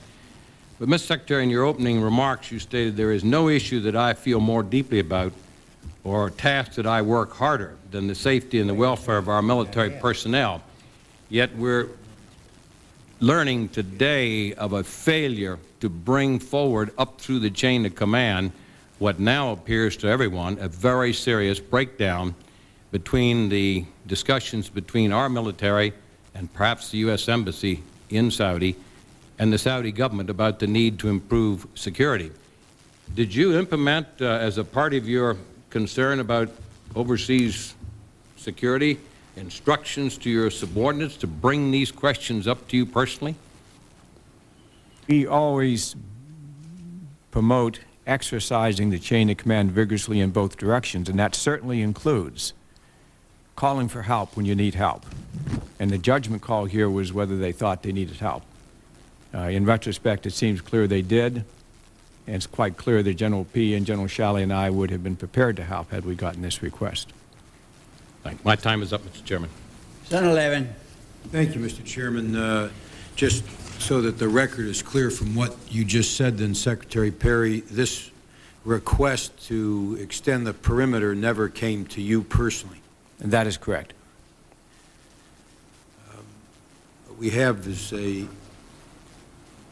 just a tragic reminder here that the number one threat that Americans face here and abroad is terrorism, and this is a major change in terms of threats to our security, but it's been clear that this is the major threat ever since the Cold War is over, and clearer yet that the war against terrorists have got to be fought on many fronts. This has been pointed out this morning. They aim at targets randomly. They do not limit themselves to military targets. This one happened to be, but they aim at civilians just as often as they aim at military or government targets. And we've seen that here in this country with the World Trade Center.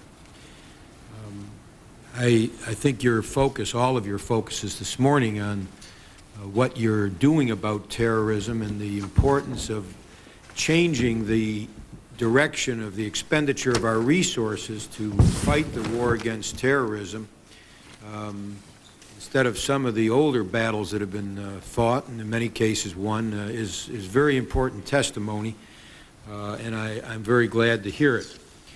I want to also explore this question of the discussions, to the extent that you know them, on site about that perimeter, because I think that obviously is the key question here. Major General Anderson on a television program said the following, and as I understand, he would be the commanding general of Southern Watch. Is that correct? That's correct, sir. And so he would be the commander of General, is it Chalier, or am I pronouncing his name correctly? And this is what General Anderson said, that at two different times at a working level, requests were made of Saudi security personnel to move the particular barrier out farther away. And the response was no. And then he went on to say, it wasn't a we don't care, therefore no. It was we care, we need to work with you on force protection issues. Now, have any of you discussed this matter with General Anderson? I have not directly, well, I'm not sure. I may have over the last 2 weeks with the hundreds and hundreds of phone calls that we've had on this issue. Again, I would caution that we not be so sure we're going to get this exactly correct. I think what we've got here, sir, is at the General Chalier level, I've tried to think through what was going on in his mind at this time. I think you've got a commander there that has got a lot of installations working for him. He's pursuing a threat. He's conducting air operations into Iraq. He's working, bringing the carrier battle group in to integrate the ATO in, and he's dealing with local officials. He's got some very qualified people that are working for him, and they are working daily in the province. They are working with the ambassadorial team, the chargé, those people to try to consult is the word that's used very much in the region to affect change. I think you had that ongoing at a time that you had a significant change in the threat and the terrorists got into us. So I don't think it's a case, was the fence in too close? I think most people would clearly say yes, it was. I mean, I think it's a common sense reaction that you want to get greater distance from you in terms of protection. Was that problem being worked very vigorously by young people up and down the chain of command? I think it probably was in very tough, harsh conditions. Do you think that that should always result in passing something up the chain of command? I don't know, in the number of things that he's working, and I find it difficult today to try to second guess a forward deployed commander, because that's what happens, you know. We could be working the fence and we'd have had them go through the gate like in Beirut, and I'll tell you, we would have had hundreds and hundreds of casualties. So I'm a little reluctant to get into a priority of work effort that a youngster that's forward is enduring. Should the fence have been out further? Yes. Were they working it? I think they probably were. Should they have kicked it upstairs? I don't know. I just don't know. What is clear is that they did not kick it upstairs. That's what we've heard from each of the three of you this morning. Now, on a previous terrorist attack in Riyadh, we had a request of the Saudis to interrogate the terrorists prior to their execution. And as I understand it, that request had been denied. Can you tell us about that, as to whether or not that's true? We had, what is it, last November at the OPM saying, November of 1995, persons were arrested, they were convicted by whatever process they use in Saudi Arabia, and were executed. But before the execution, as I read the media here, there was a request for us to discuss this with those terrorists. Did we make that request? Was it denied by the Saudis? And if so, why was it denied, and how far up the chain did that request go to the Saudis? I could ask maybe Secretary I'm Perry. only a third-hand source of information on that, Senator Levin. Then let me interrupt you then. Do we have a second or first-hand source of information here? I think, sir, that probably was handled in DCI and FBI chains. It did not come to the military. So your information is as good as we're going to have this morning. All Thank right. you. Secretary Perry? I have discussed, I've raised this question to Director Free. This was not an action that we were directly involved in. I was specifically raising it to him relative to my visit over to Saudi Arabia, my plan to meet with the leadership, because I wanted to make clear that we absolutely had to have full cooperation on this investigation. And so I wanted to get the background on what had happened there so that I could be clear that we did not have that problem this time. I did meet with King Fahad, as I indicated. He directed, in my presence, he directed the Minister of Interior to provide full cooperation to do this as a joint project with the FBI. Subsequently, Director Free has met with the Minister of Interior in Saudi Arabia and was promised that full cooperation. We must have full cooperation this time. We cannot accept the problems we had the last time. Again, I'm not the witness to describe to you how that situation went the last time, but I can tell you how important it is that we have full cooperation this time. My time is up. Thank you. Senator McCain. Thank you, Mr. Chairman. Mr. Chairman, we all recognize the deaths of 19 Americans is a tragic example of the risks that are willingly assumed every day by the men and women in our armed forces. And I believe that all Americans should understand that the U.S. military personnel serving in Saudi Arabia are there to protect our vital national interests. At the same time, prior to the tragedy of June 25th, measures to protect our forces from terrorist attacks were clearly inadequate, and testimony that I've heard so far indicates that. The President of the United States waged war against terrorism by means of a summit meeting in a resort town in Egypt where there were 240 minutes of opening statements, 40 minutes of discussion, and a photo opportunity. The summit produced a lot of symbolism, but little in the way of concrete recommendations to combat terrorism. Syria, identified by the State Department as one of the world's leading sponsors of terrorism, did not attend the meeting. The aiding and abetting, the participants couldn't even agree to specifically condemn Iran for aiding and abetting terrorist groups. The only result of the summit was a lofty joint statement by President Clinton and Egyptian President Mubarak condemning terrorism and promising future cooperation and consultation on ways to halt these attacks. I quote from the President's statement, "We must actively counter the terrorists with all the means at our command, combining our efforts tangibly and joining our strength to defeat their evil aims." Now, little more than 3 months after the summit in Egypt and after another couple of international get-togethers to talk tough on terrorism, 19 more Americans have been killed by a terrorist bomb. What happened to the goals proclaimed at the Egypt summit? After the Riyadh bombing in November, it was clear that security at U.S. installations in Saudi Arabia had to be increased. And apparently General Pei did not visit the facilities, did not keep close track of security enhancements, and still doesn't seem to have a good grasp of the situation under his command. I would have suggested, General Pay, for example, you call up the General and ask him what he was thinking rather than coming here and conjecturing as to what his thoughts were.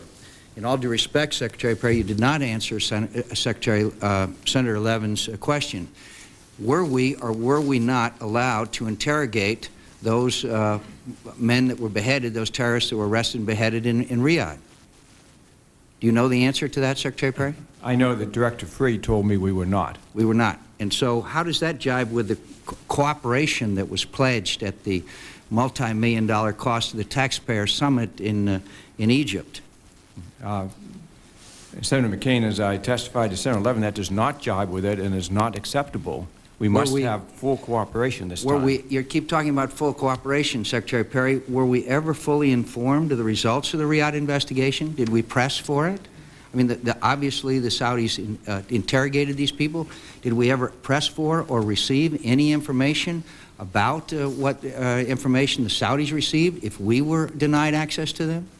I believe the FBI did press for that, yes. But, Mr. Secretary, you're the one that's responsible for the security of these men and women. Wouldn't you want to have that information? I do want it, and I am going to insist on getting it on this investigation. Did you ask for it at the time? I did not ask for it at the time.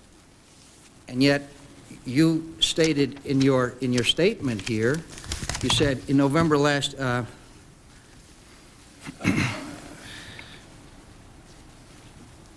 you state that you said, at that point, we made what we believed to be a prudent judgment that this attack might not be an isolated event, but a new trend and a high terrorist threat level to Saudi Arabia. You made that judgment that it would be a high terrorist threat level to Saudi Arabia, and yet you didn't ask for the information that was obtained from the previous terrorists that were arrested, tried, and executed? We are asking for it, and as I testified, we expect full cooperation from the Saudis in this investigation. But you did not ask for it, according to your testimony, at the time. That is correct. I think that answer speaks for itself. Should it be of interest to the American people that the funding for anti-terrorism, according to a Defense Department report, the deep cuts in the, I quote, deep cuts in the Defense Department's own anti-terrorism funding, an 82% drop at the Air Force since 1994, and a 57% dip at the Army since 1989?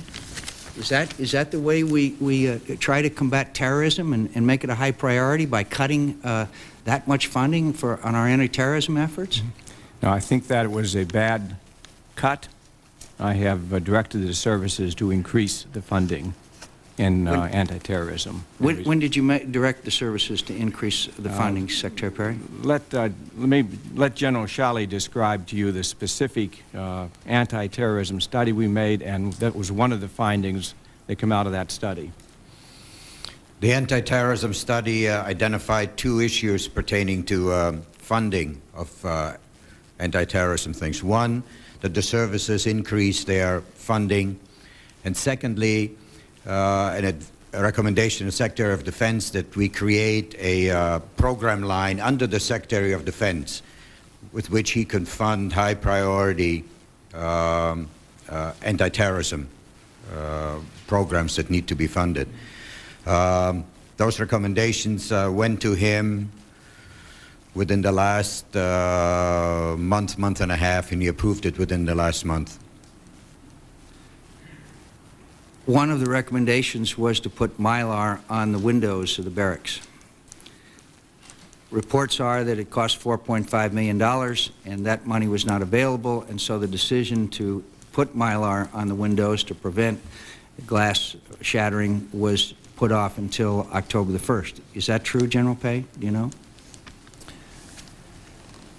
I think Mylar was one of a number of initiatives that the commander was working on the ground. He put that in his plan, I guess you would call that, for funding. Put his other monies at other kinds of upgrades. So the answer is that, yes, it was delayed until the 1st of October? Until the next we have already year ordered, I think, $100,000 in the past month. That Mylar will be placed on the windows as the windows are reconstituted and put back in the barracks now over the next several years. Over the next several years. Well, we may not be in that facility in the next several years, so one of the thoughts here was to try to get a quick movement out of that facility to another area that's better in terms of defense.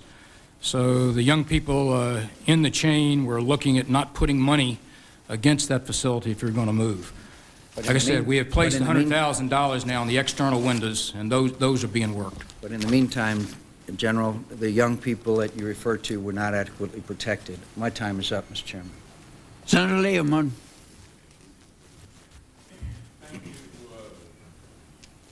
Thank you, Mr. Chairman. Mr. Chairman, as I listened to the testimony here today, it seems to me that in response to the attack in Riyadh last November, that a number of steps were taken which were aimed at increasing the level of security. And in fact, as one of the witnesses testified this morning, those steps undoubtedly had some effect on diminishing the number of casualties from the terrorist attack at Dhahran.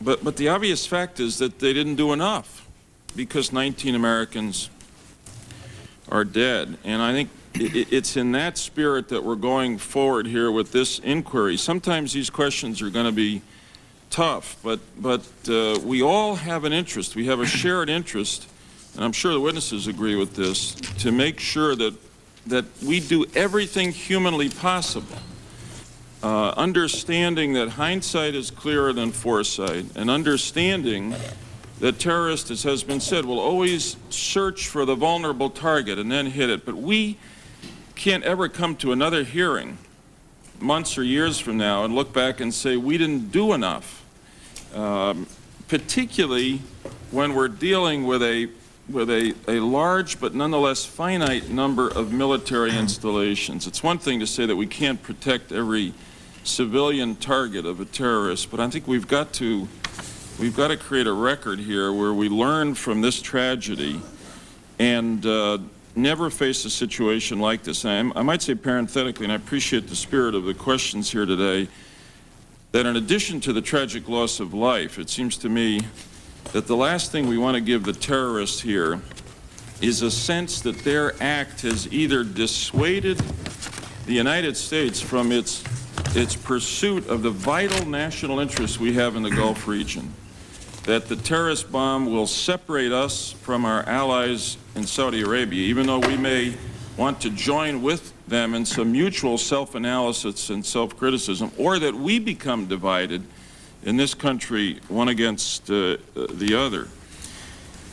But I must say, some of the things that I've heard today, as much as I know how much of an effort was made after Riyadh to avoid a similar situation, do trouble me. For instance, I don't know how we can say that there was not an intelligence failure here, Mr. Secretary. General P used the word that the intelligence forces performed competently, perhaps competently, but certainly not adequately, or else this would not have happened.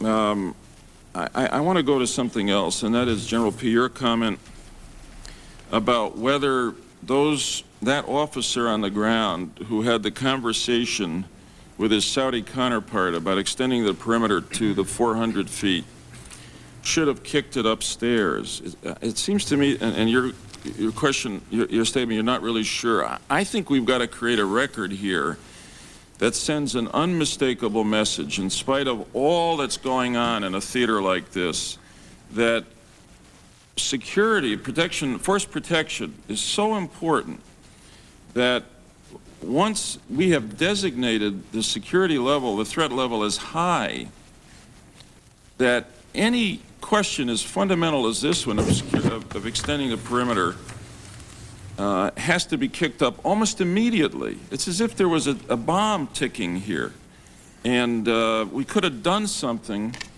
And we had one bright officer on the ground who understood that we could have done something to limit, perhaps eliminate any casualties here, and it wasn't done. And I want to ask you if you would reconsider that question about whether, in fact, reconsider your statement about whether, in fact, that officer should have kicked this upstairs, this decision. Sir, that's a great question. You are into the guts of what we call the art of command. I think we have to have latitude and judgment at every level, platoon leader, company commander, battalion commander, all the way up the chain of command. I don't think we can necessarily legislate what should be kicked up. Now, having said that, you have to have an openness and a style of command that does encourage those kinds of things to come up. I think we have that style of command among the subordinate commanders in Central Command, and I'd like to point out to the committee the kinds of people that we're talking about here now. In the Army Component Commander, Steve Arnold, who was the G3 during the Gulf War for our country, basically, for General Yosak and General Schwarzkopf. Also went to Somalia with the 10th Mountain Division and is now back. Lieutenant General John Jumper just picked to be the Deputy Chief of Staff of Operations for the Air Force out of his job as the Air Force Component Commander, and you certainly understand the importance of that job to the Air Force. Excuse me, I regret doing this, but I know my time is limited. Well, I guess I'm trying, sir, to point out to you that this is a very competent chain of command that encourages openness. I don't think that if I legislated kick up an argument at the province level, I think I could come up with another 50. I think we have to teach our youngsters to make those value judgments. And I understand the thrust of your question, but I'm not so sure I'm on your side on this one, sir. Okay, well, I regret that, and I say respectfully, I think that's exactly the wrong message to send. Again, I understand that hindsight is clearer than foresight, but we've got a situation. Let me put it to you this way. Secretary Perry, General Shally, General P., you've come before us and over again said to us that you want us to authorize a level of support for our troops that makes sure that, first, we can deter conflict. Second, if we face conflict, that we will not only win it, but we will win it with minimal, hopefully zero casualties to American forces. And you, Mr. Secretary, have been very insistent on that. I think part of what we're saying here, as you look at it, is that we've protected ourselves so well and we've performed so well in battle that there's a danger here that enemies of ours will strike at our vulnerability. And one of the vulnerabilities here is to terrorism. And I think now we've got to bring that same heightened, urgent, comprehensive desire to protect our forces not only to the battlefield, but sadly, when they're just in installations or in apartments as they were at Khobar, and that the message should be that this is such a priority that no colonel on the ground faced with the slowness of the Saudi response will just take that. They'll go right to the top and say, lives are on the line here. This has the same consequences as if we sent some people into battle without adequate support, without adequate weaponry. Mr. Secretary, do you want to respond to that? I will agree on that later. Dealing with terrorism is a difficult and fundamentally different problem than trying to deal with military conflict, and it does challenge the traditional approaches to chains of command. I do believe we still have to use our chains of command to deal with it, and I do believe we still have to allow for judgment down the chain of command. I, of course, wish this issue had been brought up to me, and I know what my answer would have been had it been brought up to me. But General P's point, I think, was quite right. If you set up a system that forces that to be brought up, how many other hundreds or thousands of issues are going to be brought up, and how that might clog the chain of command? I think that was the basic point he was making, and I understand that point. Well, my time's up respectfully. I don't understand it because, and I understand the difficulty of the thousands of items that may be raised, but this, as we see here, is life and death. I don't even want to criticize that particular officer. I'm saying let's learn from it and create a climate where the next time somebody has so fundamental a security concern that they don't think twice when they don't get an adequate response from the host country of bringing it right to the top. My time's up. I thank the chair. Well, the trouble is you've got the movement of senators over there. You go to your next senator. Lieberman is finished. Senator Smith? Thank you very much, Mr. Chairman. Mr. Secretary and General Shalley and General P. These kinds of tragedies are always very difficult for all of us, and unfortunately, even though we do sometimes the best we can, tragedies do occur. That is a risk that all of our military personnel take, and one of the airmen who lost his life was Peter Morgera of Stratham, New Hampshire. And I'm trying to be fair about it and to give the benefit of the doubt, but this is very difficult. I want to focus back, General P, for a moment on this issue that's been raised several times by other members on the discussions that you used the term discussions, quote unquote, with an officer regarding the extension of the perimeter. Was there a formal request originated anywhere to extend the perimeter of that compound? My understanding is, in verbal conversation, that there was not a verbal conversation. I'm asking about was there a there was formal not a request? formal request, but I also have heard that there was a memorandum for the record that that the officer involved made of that particular request.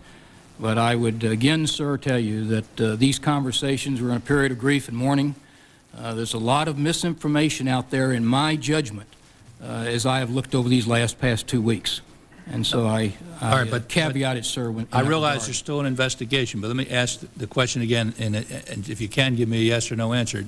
To your knowledge, was there ever a formal request by anybody in the command at any level to extend the perimeter of that fence, to extend the perimeter of that compound? Not to my knowledge. Not a formal written request. Not to my knowledge. Now, in the discussion that took place with an officer and a Saudi official, do any of the three of you know whether or not there was any representative outside of the military of the U.S. government present at that conversation? Any member of the Defense Department, State Department, any non-military official present at that conversation? Sir, I don't know. Do you know, General Shalley? I don't know. Mr. Secretary? What was the circumstance of that conversation? Where was it? Sir, I don't know. I think the context was that that these people were working together over a number of days, maybe even months, on a series of force protection upgrades. This was one of those that were discussed. It's my feel that a number of these particular areas were agreed to, and they were working through this particular challenge. And again, it goes back to my point about defense is never finished. Well, they were working through the problem. If the press reports are accurate, the Saudis, quote unquote, said no to extension of the perimeter. Is that correct? Sir, I can't go on the press reports. I'm asking you, is that correct or not? I don't know. Mr. Secretary, is it correct that the Saudis formally denied the extension of the perimeter? Senator Smith, I want to get the answer to that question. The report that I have to this stage, which may turn out to change as we get more formal testimony on it, but the report that I have to date is that it was requested of some Saudi official, and the answer was not no, but the answer was not now, not yet. That was my understanding of how the discussion went. Well, who made the request of the Saudi official? Again, my understanding of it was a colonel in 06 in the command. On his own, without direction from superiors? Yes. The issue, following up just briefly on Senator McCain's comment about 82% drop at the Air Force in this study regarding anti-terrorism funding, that report also does indicate that a lot of that funding reduction came as a result of the closure of bases, to be fair, not just to cut on active bases, but it does say that some of the cuts are due to it says that the cuts are due to base closings where security is no longer needed, but the report still argues that future funding levels will be inadequate to cover the security of sensitive areas. Were any reprogramming requests made of the Congress to reprogram dollars back into the facilities around the world, specifically the Saudi Arabia facilities or any other facilities in Bosnia or any place else around the world? I am not aware of any. Also, we have been for quite some time putting quite a bit of money into security upgrades into our facilities, housing areas, and so on. Much of that work has already been done. And so when we started out with a zero base, there was a need for a different amount, a much larger amount than there is on a day-to-day basis today. So part of that is because part of the reduction is because some bases have been closed, part of it because much of the work has already been done, but there's clearly more work to be done, and the Anti-Terrorist Task Force have found that we had reduced that funding too much, so services have to reprogram more money into it, and we have to create a OSD-controlled fund site for it as well. But the fact is that funding for the security of military installation comes under the operation and maintenance accounts for the most part. And those accounts since 1993 have been cut. They've been cut 8.6% since 1993. The President's request this year has a 7% cut in operation and maintenance account. And we've had testimony, I believe it was General Krulak who testified that he at times didn't have appropriate materials, tents, perhaps leaky tents in Bosnia, sleeping bags that were inadequate and so forth, clothing. I mean, these are all falling under this quality of life area. And I think, you know, you cannot come up here and say that you're doing everything possible to ensure adequate security with those kinds of reductions, unless the O&M accounts are being cut and you're putting money somewhere, you're taking the cuts elsewhere other than in security, but that's not what this report says. Let me just ask one more question, perhaps, I guess, Secretary Perry, you. Why are we continuing to use American pilots to enforce the no-fly zone? Can't the Saudi pilots begin to take up more and more of this? We have American pilots, British pilots, French pilots, all involved in the no-fly zone. I believe that we need, for the deterrence of Iraq, I believe we need the presence of U.S. forces in the area, and in particular the presence of air forces in the area. And the access to the Saudi bases we have not only provides that no-fly zone, it provides deterrence, and it provides the base on which we would build if we got in a war. I think it is a very good decision to have. What percentage of those flights do American pilots fly, do you know? Let me ask General P. on that. Let me give you an approximate answer in closed session. I'll give it to you in exact, but it's not uncommon to put up 100 flights a day, a night into Iraq. 65% of that, 70% of those are combat kinds of flights. The others are support. And what percentage are American pilots, or you want to do that in an executive session? Almost all are American. There are a few, as the Secretary said, British and French. Thank you. Senator Bryan. Thank you very much, Mr. Chairman.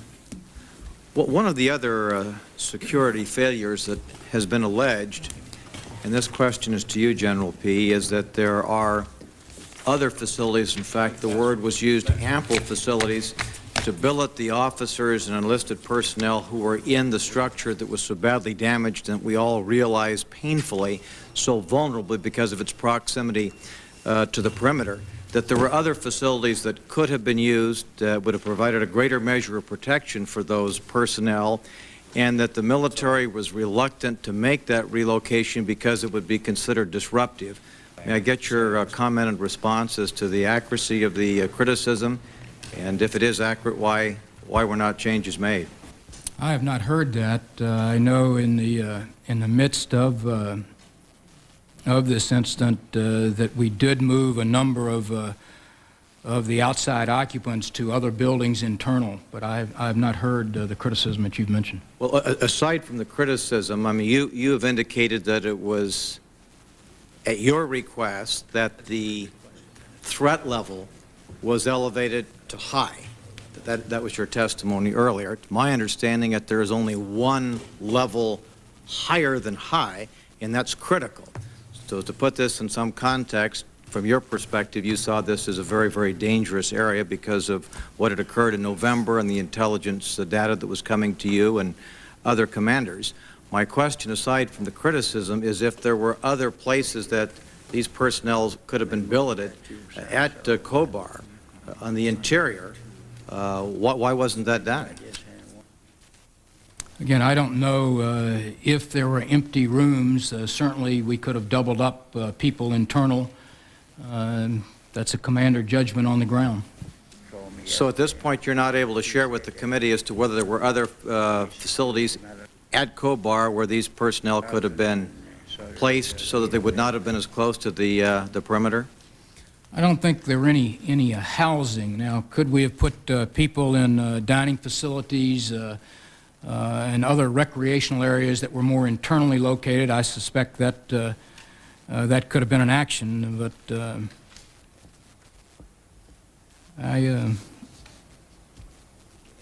I think this all goes back to the bigger question of how you looked at the threat.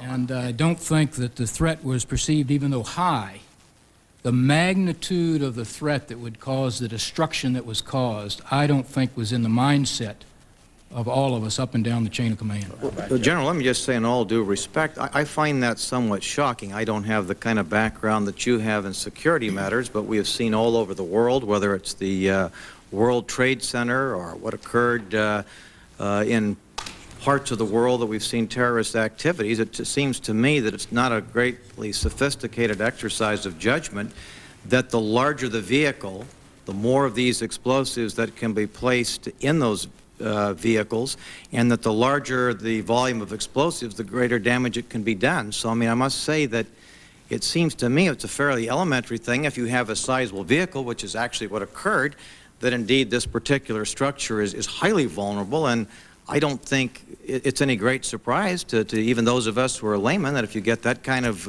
explosive combination there, that you can do the kind of damage that we saw tragically at Khobar. Is that something that's new to military commanders, or is that a fair assessment? That's a great question, and I think that is really the issue of what has changed. What has changed to our country and to all of the countries in the Gulf is that we now have a changed threat. The introduction of large explosives of the kind that you're now talking about, this was something that was not expected by all of the governments in the Gulf. Of a technology leap or breakthrough, it's just a question if you can assemble a certain volume of explosive, you can create tremendous damage. But let me pursue another line of questioning. Mr. Secretary, is it possible to accomplish this mission? And I'm one who supported Operation Desert Shield, Desert Storm, believe that decision was correct, believe that we have a vital national security interest in the region.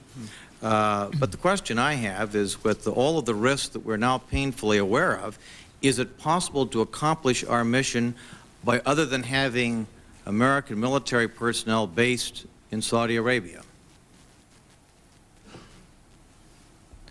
I believe we would seriously compromise our mission if we had to remove our physical presence, our military presence from Saudi Arabia.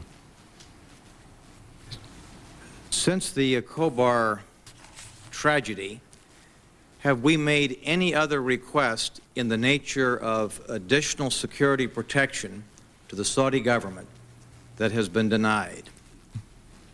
No, we have not, Senator Bryan, and I have put them on notice that we may have very major requests coming up. We have yet I've asked General P to recommend to me what it would be involved in moving our military forces out of Riyadh. I believe we can provide much better protection at the Khobar Towers.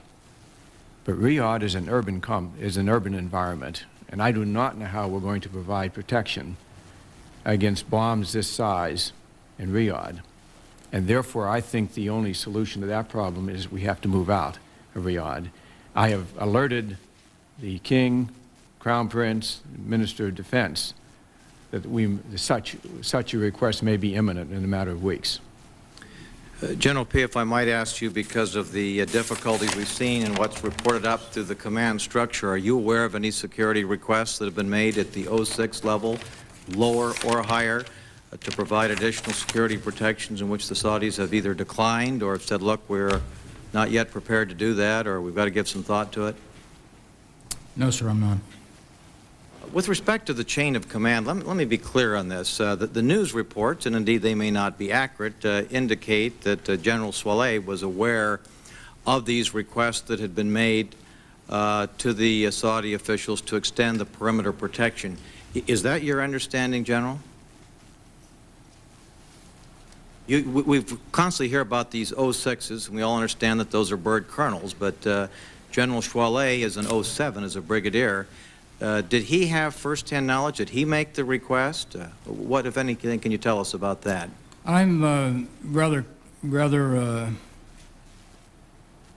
satisfied that in General Swaleh's numerous meetings that he would have weekly on force protection within his command, where you have senior people, they're just not an 06. These are senior colonels of great responsibility in our Army and Air Force.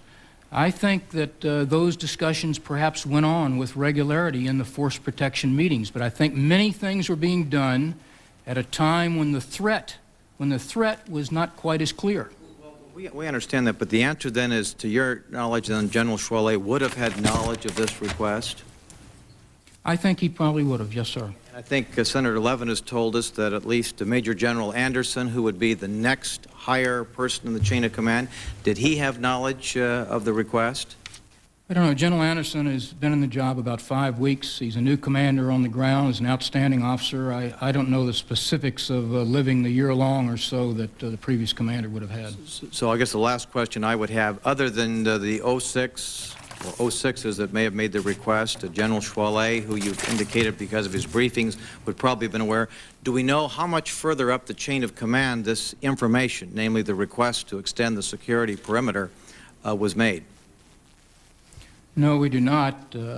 Again, my judgment is, sir, that it was kept there. I think that they felt that they were working through a series of force protection upgrades and that they were working hard at the problem at hand and perhaps did not need higher help at this time in the context of my comments about the Saudi culture. I think we all recognize that that was a tragic mistake. Now, my time is up.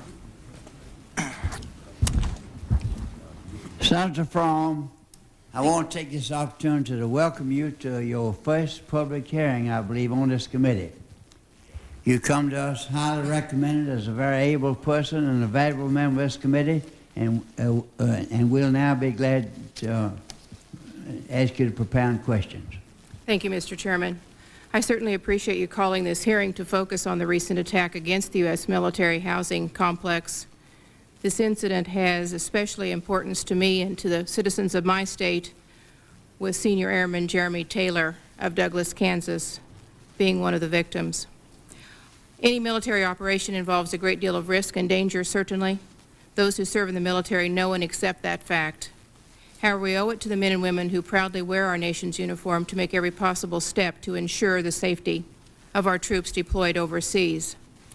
A number of questions have been asked, Mr. Chairman, that were of concern to me, certainly about the visit to the base, to the housing unit, the briefings that were received. the information that was ascertained and apparently will be available from the November 13th bombing when 5 Americans were killed, and extensive questions about the perimeter. 2 additional questions I would like to ask, and Mr. Secretary, is there any evidence of Syrian or other foreign involvement in the most recent bombings? Senator Fromm, the investigation is still ongoing. I believe they have not reached a conclusion on that yet. It's possible in the closed hearing to discuss what the evidence one way or the other on that subject is now. Okay, I'll raise it again later. Thank you. And second, in the big picture for the future, do you anticipate that General Downing's review is going to examine intelligence capacities in assessing threats to our armed forces?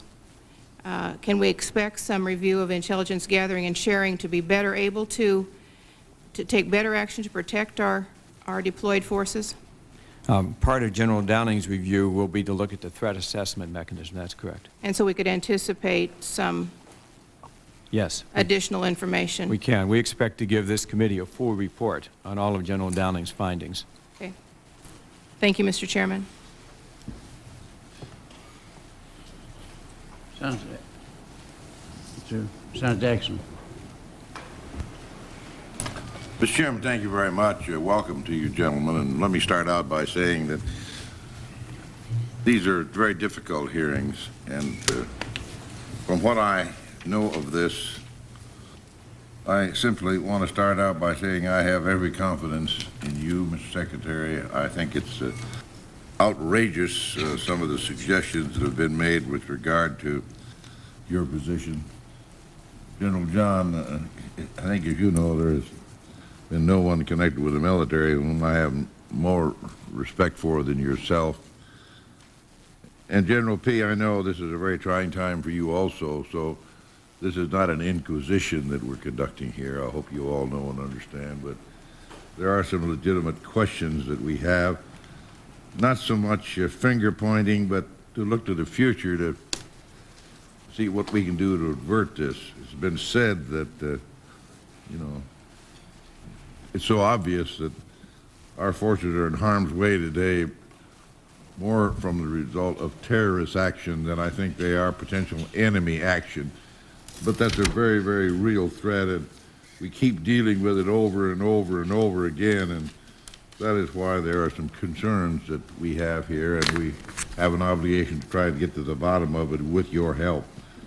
So please accept the questions that I will ask in that frame of mind.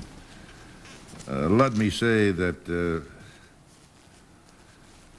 we all have a very heavy heart with what has happened there. It was brought home to me very vividly last Friday when I attended the military funeral of Air Force Staff Sergeant Ronald King in Omaha, Nebraska. He was the only airman that was involved from our Offutt base who was killed, and there was a wife and an 11-year-old girl and a 9-year-old son grieving, and these things. This has not been my first military funeral, nor my last, including many that were of very hurried nature in the South Pacific in World War II. But these things keep coming back to haunt us. I guess that we should recognize and realize that this is a chance to not only to remember but salute the excellent men and women of our armed forces who are in harm's way, even though we're not today involved in open hostilities. I have, let me make it clear, there have been many statements today with regard to, whose fault this is and what are we going to do about it. There's a lot of second guessing going on in the United States Senate today. But I would simply point out that the United States Senate had better do some second guessing on its own. A couple of weeks ago on the floor of the United States Senate, the majority of the United States senators, in what I thought was one of the dumbest votes that I have seen here in 18 years, voted to open up Pennsylvania Avenue. I suspect that that vote would not prevail today, as it unfortunately did a couple of weeks ago. So there are times even us vaunted senators make mistakes. I think that even some of those holding hearings today, chairing hearings today on this, who supported opening up Pennsylvania Avenue would have second thoughts today when they begin to understand the realities of the dangerous situation that we have. I simply also say, though, you, Mr. Secretary, and others, I think it's well for you to emphasize that we have a mission to carry out there. We certainly do. You said something to the effect that we should not allow ourselves to be driven out by terrorists. I think all of us agree with that, Mr. Secretary. There have been several statements with regard to your meeting with the King, and he pledged his wholehearted cooperation. You know, the problem, I suspect, is not basically with regard to what the King wants or what you as the Secretary of Defense wants or what even the President of the United States wants. It's the command up and down the line, what priorities they're giving, what priorities are set. It's easy to second guess. But I do want to ask some questions, and I would also say that the statement over and over again that there is no absolute security for our armed forces is a given, and we don't have to say that over and over again. I want to concentrate, if I might, on some of the reports that I have read, and I would like to confirm, if I might, the role that General Schweiler and Colonel Boyle have in this proposition. Is General Schweiler the officer immediately in charge of the command that was affected? And what was the role of Colonel Boyle? As I understand it, he was an expert supposedly over there to advise the local command as to the realities and dangers of the situation. Do I accurately describe those two gentlemen and their responsibilities? All right. General Schweiler was the wing commander. Let me ask General Pete to give a more precise answer. I think the way you have described it is a good characterization of the two officers, sir.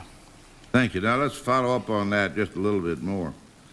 In an answer to a question by Senator Bryan, General Pay, you indicated that there may have been places that we could have placed our troops that would not have made them as easily killed by moving them into dining facilities. Is it not true that there were lots of barracks rooms that were not nearly as exposed or nearly as dangerous for our airmen that were killed, dismembered, and wounded by being at a source that was very easy to get to from the standpoint of planting of a vehicle with heavily loaded weapons? I know hindsight's always better than foresight, but I have been led to believe, and correct me if I've been misled, that there were ample quarters on the inside or the other side of the road where the troops would have been much safer. And if we were worried about security there, why didn't we move them? I don't know the answer to the availability of lots of rooms. I think we'll have to let the investigation determine that. Again, I respectfully admired your words, Senator, that I'm a little hesitant today to second-guess a forward commander in terms of the priorities that he was dealing with at that particular time. Is it, have you, Mr. Secretary, or have you, General Shalikashvili, or have you, General Pay, had any direct relationships or conversations about any of this with either General Schweiler or Colonel Boyle? I'm sure you read reports whether. Have you, Mr. Secretary, had any direct relationship or conversation with either one of these individuals? Senator Exon, 4 days after the bombing, I went to Dhahran. At that time, I was briefed by General Schweiler, who described to me what had happened, what they had done to prepare for it, how they had responded to the attack. So he has, I have discussed with him subsequent to the bombing. I've discussed with him some of these issues. General? I never met General Doyle to the best of my knowledge. I did meet with General Chevalier about a month before the incident occurred when I visited Dhahran Air Base. While there, he accompanied me and hosted me. And while we were going from one facility to the other, we did talk about force protection. And in those occasions, he briefed me on what they were doing as far as force protection on the base is concerned and as far as force protection and the living facilities was concerned. The issue of moving the barrier or the issue of moving people never came up. So I did not have a discussion with him about those two things in specific. He just briefed me in general terms what they were doing on force protection. General Pay? Sort of the same answer, sir. I've had lots of discussions with he as well as his seniors on force protection. Their head was in the game on force protection. As regards this particular fence issue, that discussion never came up. One last question, if I might, Mr. Chairman. During these conversations with General Swaler, did you discuss in any detail at all with him or his subordinate, Colonel Boyle, the reasons that they did not or were not able to move faster with regard to the concerns that must have been known to them with regard to the potential threat? We discussed that in general. I have to say, though, that at the time I talked with him, Senator Exxon, it was just a few days after the bombing, and he was focused mostly then on trying to do the healing necessary in his wing, to get the operation back up to full speed again, which he'd just done the day before, and to planning for the moves that he had to make for his forces in the wake of the tragedy. He did end up moving all of the personnel to less exposed rooms. It was done by doubling and tripling up in rooms, but it was accomplished. And he had also succeeded by then in getting the perimeter of the fence extended. So he was focused almost entirely, and my discussions with him were focused almost entirely on where do we go from here. That subject in that way never came up. Same way, sir. Thank you, Mr. Chairman. Senator Hudson. Thank you, Mr. Chairman.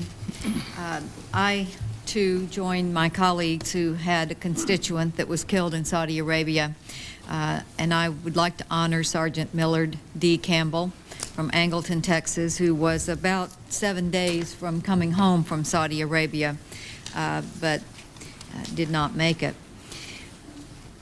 I know that it's hard to have Monday morning quarterbacks sitting here and talking to you about failures of judgment or failures in leadership.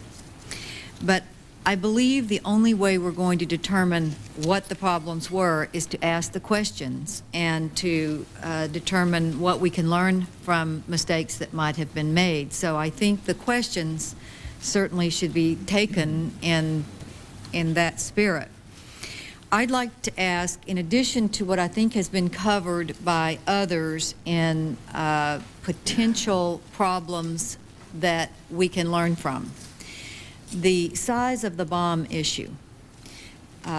It has been reported that our intelligence sources said that they did not think that terrorist groups in that part of the world were able to make bombs larger than approximately 200 pounds. Is that correct? That is not correct, Senator Hutchinson. I have read that account in the media. It is simply not correct.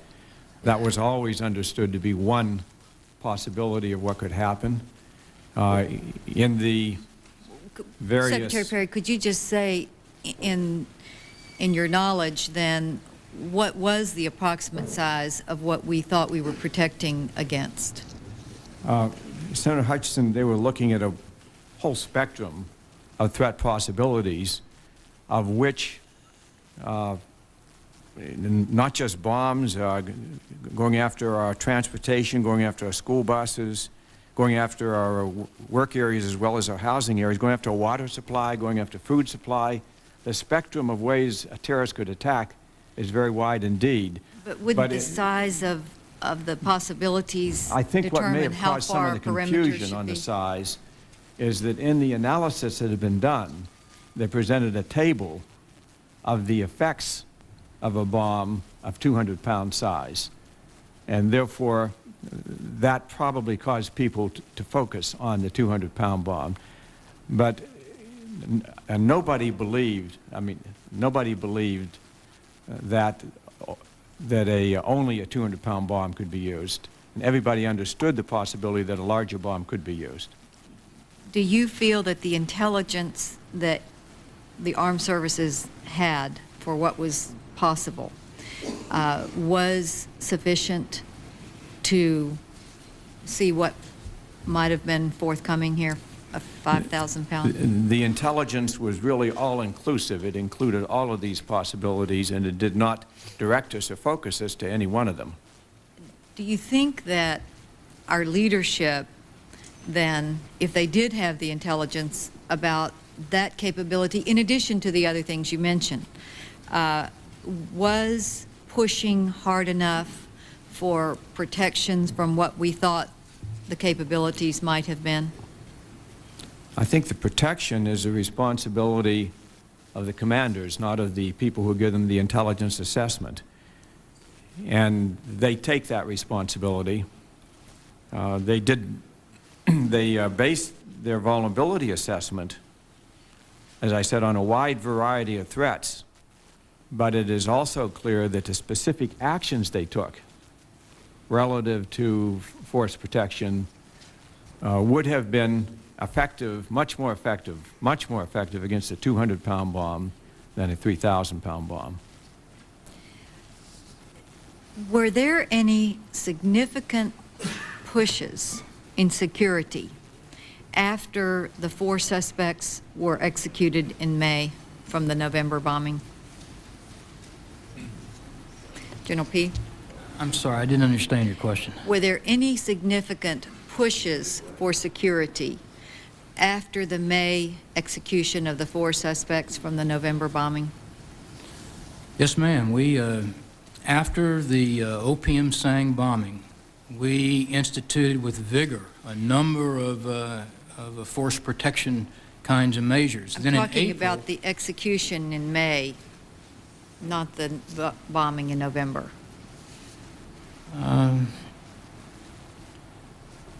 we had a number going on at that time. I don't think there was one thing directly tied to those executions other than our threat level was high.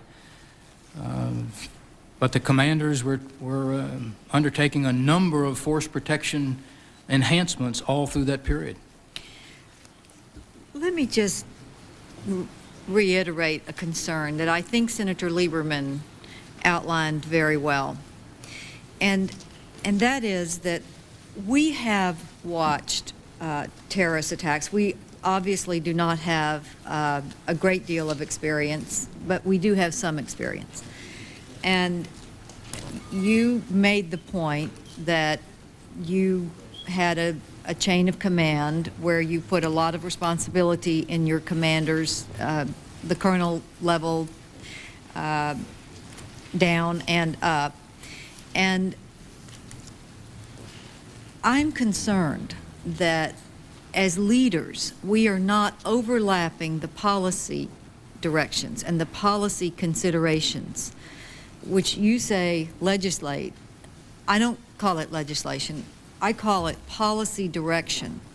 From what we have learned from terrorist acts of the past, that we didn't immediately step in at a higher level and say, we know from November after the bombing, and there were steps taken, there were other steps put on the table that were in negotiation, but I'd like to just ask you if you are rethinking your position about leaving this kind of responsibility at the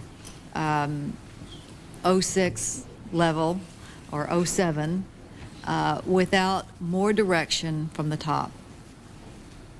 I don't want to in any way leave my comments to indicate that we in Central Command, or that myself personally, is not fully involved in force protection, terrorist kinds of activities with our youngsters up and down the chain of command. But I would suggest that this is very, very sophisticated with a number of ways to attack, and we can talk more about that in closed session today. I simply don't believe that we can pick one, two, or three things. I think we have to educate in our school systems, we educate in our chain of command, we grow, we mentor, we do have policies that we've put out. But at the end of the day, you've got to let that commander at the final cutting edge of the spear make the right call. Now, we run open commands. This is not a closed kind of site. It's a very healthy chain of command, and we do talk. Let me just take this one fence issue, though. Here's what's in my mind all through this. He's working probably 50 initiatives. He's got this fence that he's working with the government. They've given him certain kinds of things. He's working another one over here. Perhaps it's the relocation of his people. And so he says, I've got patrols out there. I'm working better with the Saudi officials. I've got observers on top the towers. I can cover that area against what he perceived was about a 200-pound plus or minus threat. So he's working a number of issues and judgments. It's easy for me. You know, as you go to the site, the first thing you say is, gee, we should have pushed the fence out. I mean, I think that's a common sense approach. You'd think that. I'm just suggesting today that we need to give the youngster his chance. He's got a lot of priorities. We should not second guess him here from Washington today. This is very complex. Finally, ma'am, I think we must be very careful about how we look at the art of command. It's 35 in my years. It's 35 years experience of how to command, up and down the chain. I think I've tried to master that by holding people responsible, by issuing directives, but at various times I have to give them their head. There's no magic secret here. Finally, I think terrorism is changing. We may have to, as you suggest, designate a certain thing will be immediately reported up. Maybe it's a vial of anthrax that's thrown over the berm of a perimeter. I'm not sure where all this is going. It's moving on us. I'm not locked in concrete. If requirements are there that we need to have more exact information, certainly we'll do that. I want you to know today, though, I'm engaged in force protection. I'm engaged in it. I had my fire base run over as a captain in Vietnam. I understand force protection. I care about youngsters. Please don't let this committee go by today thinking that I'm not an engaged commander. I am engaged. Well, thank you, General P. I appreciate your saying that, because I think the chain of command argument is theoretical, but I think we are now getting experience, very hard one, that we should act on. And I will just end by saying that I have seen officials from previous administrations who have said that when you go to the highest level with Saudis, that they do accede to our requests. And I would just hope that going to the top and setting a policy is not something that you are not considering after this really bad experience. Giving young officers their head is an admirable goal, but I think in light of what has happened, perhaps there needs to be a reversal of leadership trends as well. General P., before I go to the next senator, if I understood you, you said that the thing that has changed is we now know in the Middle East we can see a bomb of this magnitude. Is that what you said earlier? I think historically now you've got, Senator Warner, a different circumstance. It was plus or minus 200 pounds at OPM Sang. It's somewhere between 3,000 and 5,000 now. All right, well, I understand, but let's not forget Beirut, which was 18,000, that truck. There's some discussion on the explosive weight, difference in pounds versus blast. Thank you. Senator Glenn. Thank you, Mr. Chairman. I think I heard that we were going to have the Saudi ambassador, Prince Bandar. My understanding is that the chairman will soon announce that at conclusion of the first round by all senators here, we reconvene in S-407, at which time the committee would have an opportunity to hear the testimony of the ambassador from Saudi Arabia to the United States, Prince Bandar. Talked to him briefly. I know several members of the committee have already talked to him. I think he has he may be able to shed some light on this questioning of the prisoners and also the request for the perimeter moves is my understanding. So I'd suggest we do have that. I'm not sure right after this meeting is the best time to do that, but because we have our respective committee or party conferences coming up. Anyway, we might want to consider that at a different time. Prevention of something like this is dependent on intelligence to a large extent. That's the best way to prevent it, to know the problems in advance. And yet, all this 20/20 hindsight that we're exhibiting here this morning comes from a lot of people in the Congress here, and not just here, but not in this committee, but in the Congress and over in the House, who voted at the same time to cut intelligence funds. I just think that's an interesting observation going past this. I don't know, Mr. Secretary, whether you feel we have enough money into intelligence now or not, and particularly into HUMINT that you mentioned. That's the most difficult kind to develop. Takes years and years and years. You can't turn it on and turn it off by budgets going up and down, and yet that's what we're dependent on. You can't use overhead photography of satellites to pick out what some of these terrorist groups. So I just asked, do you think we're putting enough into intel, number one? I think in the area of HUMINT, we should have a greater priority and greater resources. The other areas, I think we are well covered. I agree with that. General P., what are the length of tours of people over there on this assignment? Sir, it varies. As you look back over the past 5 years, when we were not, we had units rotating very frequently. We have changed now to where some of the key leadership has a year rotation. The units involved, though, will rotate out sometimes at 45 and 90 days. Okay, well, that's, I was glad to hear you're considering moving out of Riyadh, or at least that may be a request we make one of these days. I don't see any reason at all why we keep people concentrated in an urban area after this. Now, I know 20/20 hindsight, I don't want to say that... Sir, we were studying that before this particular bombing. You sure got lots of land area over there. We've all been there and have seen the place. You got lots of land area to play around in out there, or to have people based in, whether it's in inflatable structures or tents or whatever. And with short tours like this, unaccompanied tours, this is a great training experience for our people over there out in the desert, as well as they don't all have to be in air-conditioned places in town. We had air-conditioned places out in the desert out there for the hottest times with the inflatable structures and all during the Gulf War. And I would think it's something like that where you can even put up sand berms, or you have a perimeter that goes out a mile in each direction if you want to. I would think that's something we'd surely want to consider for the future over there, particularly in that area. But without asking for a response on that, I hope you're considering that. Mr. Secretary, in your statement on page 6 of your written statement, some focused on preventing an attack similar to the November bombing. Other actions focused on preventing attacks of a completely different nature and may have prevented a different type of attack from taking place.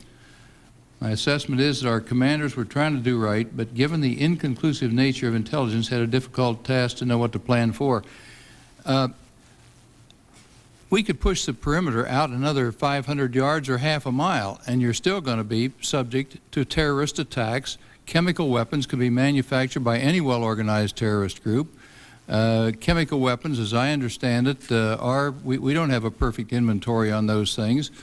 And it seems to me that being out of the urban area, out of the concentrated area, is your best defense against things like chemical attacks or BW attacks. You mentioned anthrax a little while ago.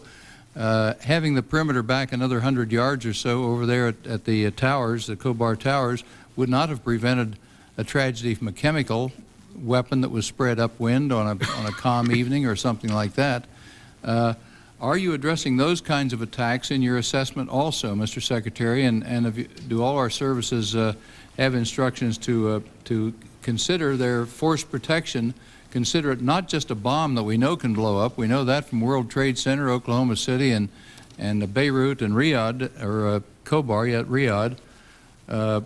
But we also have to prepare for CW, which may be even more easily brought into a compound or someplace than any high explosive weapon. Would you comment on that and what we're doing in that area? In our consideration of attacks, we're looking at attacks with big bombs, little bombs, attacks on transportation and facilities, attacks on our food supply and water supply, chemical attacks, mortar attacks. All of these are ways to which we would be vulnerable. What we're doing specifically, and on nearly all of these, we've actually taken a number of very concrete actions. And that was what led me in my statement, that some of the actions we have taken, we have not seen the attack follow, and it could be because the action we took served to make that kind of an attack infeasible. General Pay, would you comment on that? Sir, we're looking at a full range of those things. Again, as you look across the 20 countries and the amount of urbanization, I think what we feel at this time, we need to see if we can't get our people into a place where we're just better protected, though, from some form of control or blast. But certainly the magnitude of what you're talking about makes this problem even more difficult. We're trying to address some priorities, but we're also trying not to turn around here in 3 or 4 years and say that, okay, we moved out there, but yet here's a whole different threat that we had to address. Are there other threats that you're assessing also in addition to just our people there? For instance, we have a lot of Stinger missiles and things like that that are unaccounted for, and the Russian version of that, we've had thousands of those that are unaccounted for. They don't even keep them by serial number like we do. Those are all over the Mideast. I've been surprised somebody hadn't shot down an airplane over there with Stinger missiles as a troop transport or something comes in. Is that something we're also looking at? Sir, we're discussing it. I think what you are correctly pointing out is what I have tried to say today, that in the Gulf, as different from the Middle East, there is a changing threat that now our country has got to come to grips with. Yep. Well, I just say in closing, and my time is up, I know, or if it isn't, it's almost. I advocated keeping the same intelligence budget we had before, even increasing it, because I think our intelligence needs increased with the demise of the Soviet Union or the end of the Cold War. I think our needs increased instead of lessened. And if we ever do go back to war again, I hope it's a general all-out war. I hope it's with the best intelligence base and the best research base on which to build, those two things that I think we tend to cut back on in peacetime. That's absolutely the wrong moves to make. So best way to prevent these things is knowing about them in advance, and that's the toughest part of this thing. Thank you. Thank you, Mr. Chairman. Mr. Chairman, could I borrow 1 minute, just 1 minute here?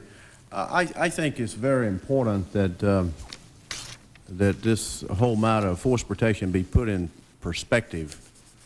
There is no doubt that force protection is an extremely important part of any mission, and there's no doubt that that has to be one of the top priorities. And there's no doubt mistakes were made here and inevitably will be made again, particularly with the threats that Senator Glenn has talked about with chemical and biological. No perimeter is going to solve that problem.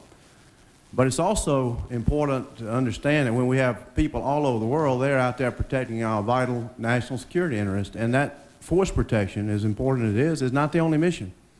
And I hope we don't come out of this hearing with the mentality that the only thing that a commander does in the field protecting our national interest is to protect the force. Because if that's the whole mission, then we will have a bunker mentality and we will not be able to protect America's national interest, and the largest superpower in the world will find itself immobilized.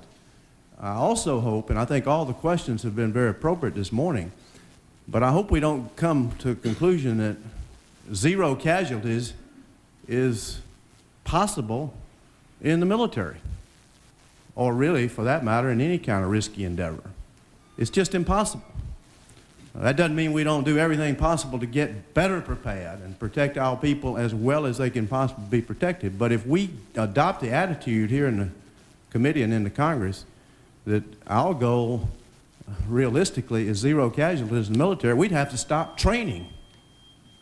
We have hundreds of casualties, I don't have the numbers now, in all of our services in training and preparing for the worst possible contingencies so we lose less lives in the long run.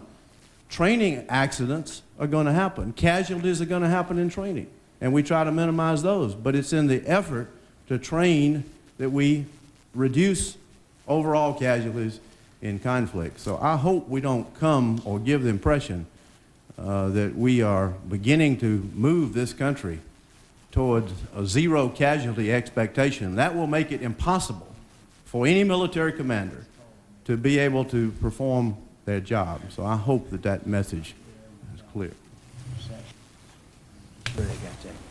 Thank you, Mr. Chairman. Thank you, sir. Let's see, Senator Kempthorne. Mr. Chairman, thank you very much. And may I say to the three gentlemen that I know that this has to be a difficult hearing for you because all of us mourn the loss of these Americans. And I appreciate your being here today. Mr. Secretary, let me reference General Pease' opening comments. He went into some detail about the complex operational environment by which we operate in Saudi Arabia, and he stressed that one of the things that we need is to understand the Saudi culture and the way of doing business. The general went on to say that what may appear as Saudi indifference or unwillingness is in fact a reflection of their different sense of time. Decisions at all levels of the Saudi government are slow by U.S. standards. In the questions that were directed at General P as to where the request came to extend the perimeter, General P made the point that had it reached him, he would have tried to deal with it at his level for several weeks, perhaps months, acknowledging the culture, I believe, of the Saudis. So, Mr. Secretary, my question to you is this: is the administration allowing the culture of another country to stand in the way of us protecting our American troops? Senator Kempthorne, anytime we are guests in another country, hosted by that country, we have to pay very careful attention to their culture, their laws, but we also have to hold up a concept of force protection, a protection of our forces. And if those come in conflict, then we have to decide in favor of force protection. That Mr. Secretary, may mean were we dealing not with, in conflict? pardon me? Were we not in conflict? We were in conflict in this case, and therefore we have to address the conflict. The debate and the hearing here is whether we addressed it at the right level. I can assure you, had it been brought up to my level, I would have been prepared to have gone to the highest levels in the Saudi government to deal with this. But, Mr. Secretary, in light of the fact that we had had a terrorist attack in Riyadh, the fact that we had threats, the fact that we know that there are different cultural differences with the Saudi government, in that atmosphere, is it appropriate for us to believe that all of this should have simply been handled by the military, or the fact that this called for diplomacy and others within the administration to clear the way for an atmosphere so that force structure could properly be addressed? Senator Kempthorne, that's, I think, a very astute observation, and it guided my actions when I was in Saudi Arabia shortly after the bombing. And I focused on two what I would consider high-level. I dealt at the highest level of the Saudi government to make 2 points which I think determine the extent to which we can operate effectively in the future. One of them is that we had to have full cooperation on the investigation, and the other was that given the level of the threat we were now dealing with, that we had to be prepared to move some of our bases out of the urban area, and that we would require full cooperation with the Saudis on that. So we're already moving in that direction, these two areas, we have to deal with the highest levels of the Saudi government in order to establish the framework which would allow our lower level commanders to operate, and in particular do the rebasing that's going to be necessary. Mr. Secretary, with all due respect, I believe that we subordinated our culture, which is to protect our troops, to the culture of the host country. And I think it cost us. Senator Kempthorne, I can tell you that we never consciously decided to do that. Certainly I never did, and I do not believe any of our senior commanders ever did either. General Shalikashvili, we've discussed at this hearing the fact that there has been a changed threat to our forces, that we now are dealing with terrorists. Does it suggest that we need to re-examine where we base our forces to carry out operations such as they're currently carrying out in Saudi Arabia offshore? Should these planes be aircraft carrier planes as opposed to on the land? I think that in that particular region, we maintain for a considerable period of time each year aircraft carrier offshore in order to provide us the additional air power. I do not believe that on a day-to-day basis you would be able to sustain that. But we certainly need to do the rebasing that Secretary Perry talked about, and that was something under discussion before the Khobar bombing. I think we can put ourselves into a much more secure position than our forces are, for instance, in Riyadh. And that, in combination with retaining a periodic presence offshore with a carrier to provide us that added air power, as we do right now, I think is appropriate.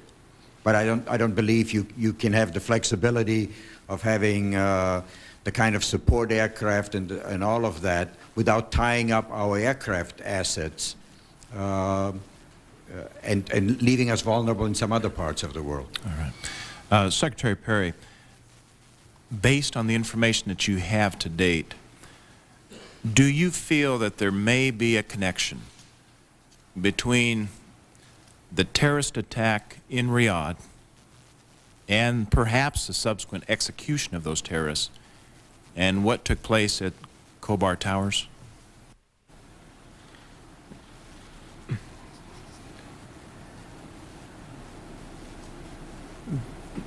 To get a definitive answer to that question, we're going to have the investigation now underway completed. I would be happy in closed session to discuss with you my best judgment. Can't hear you. Speak a little louder. I said I would be happy to discuss in closed session my best judgment on that based on the investigation to date. But I can tell you that there's not a definitive answer to that question yet. And Mr. Secretary, final question then. Do you feel that the administration is fully engaged with the Saudi government so that the requests such as by the FBI that they be included in both the investigation and all leads leading to the apprehension of these terrorists will be conducted in a coordinated fashion with the United States? I believe that is the case. I have been assured by the King, and Director Free has been assured by the Minister of Interior that will be the case. We must insist on that. Thank you very much. Mr. Chairman, thank you. Senator Rao. Thank you, Mr. Chairman. Gentlemen, I must say that I have been frustrated sitting here for 3 hours listening to the testimony, not to the testimony you've given, but to the impression that I'm afraid may be left about where our military is today, where our intelligence community is today, and the implication, at least, of failure of either leadership or sound advice, good judgment, whatever the case may be. I'm quite prepared to ask tough questions, as I have in the past, and will continue to do so. And I think it's appropriate to respond to tough questions here today.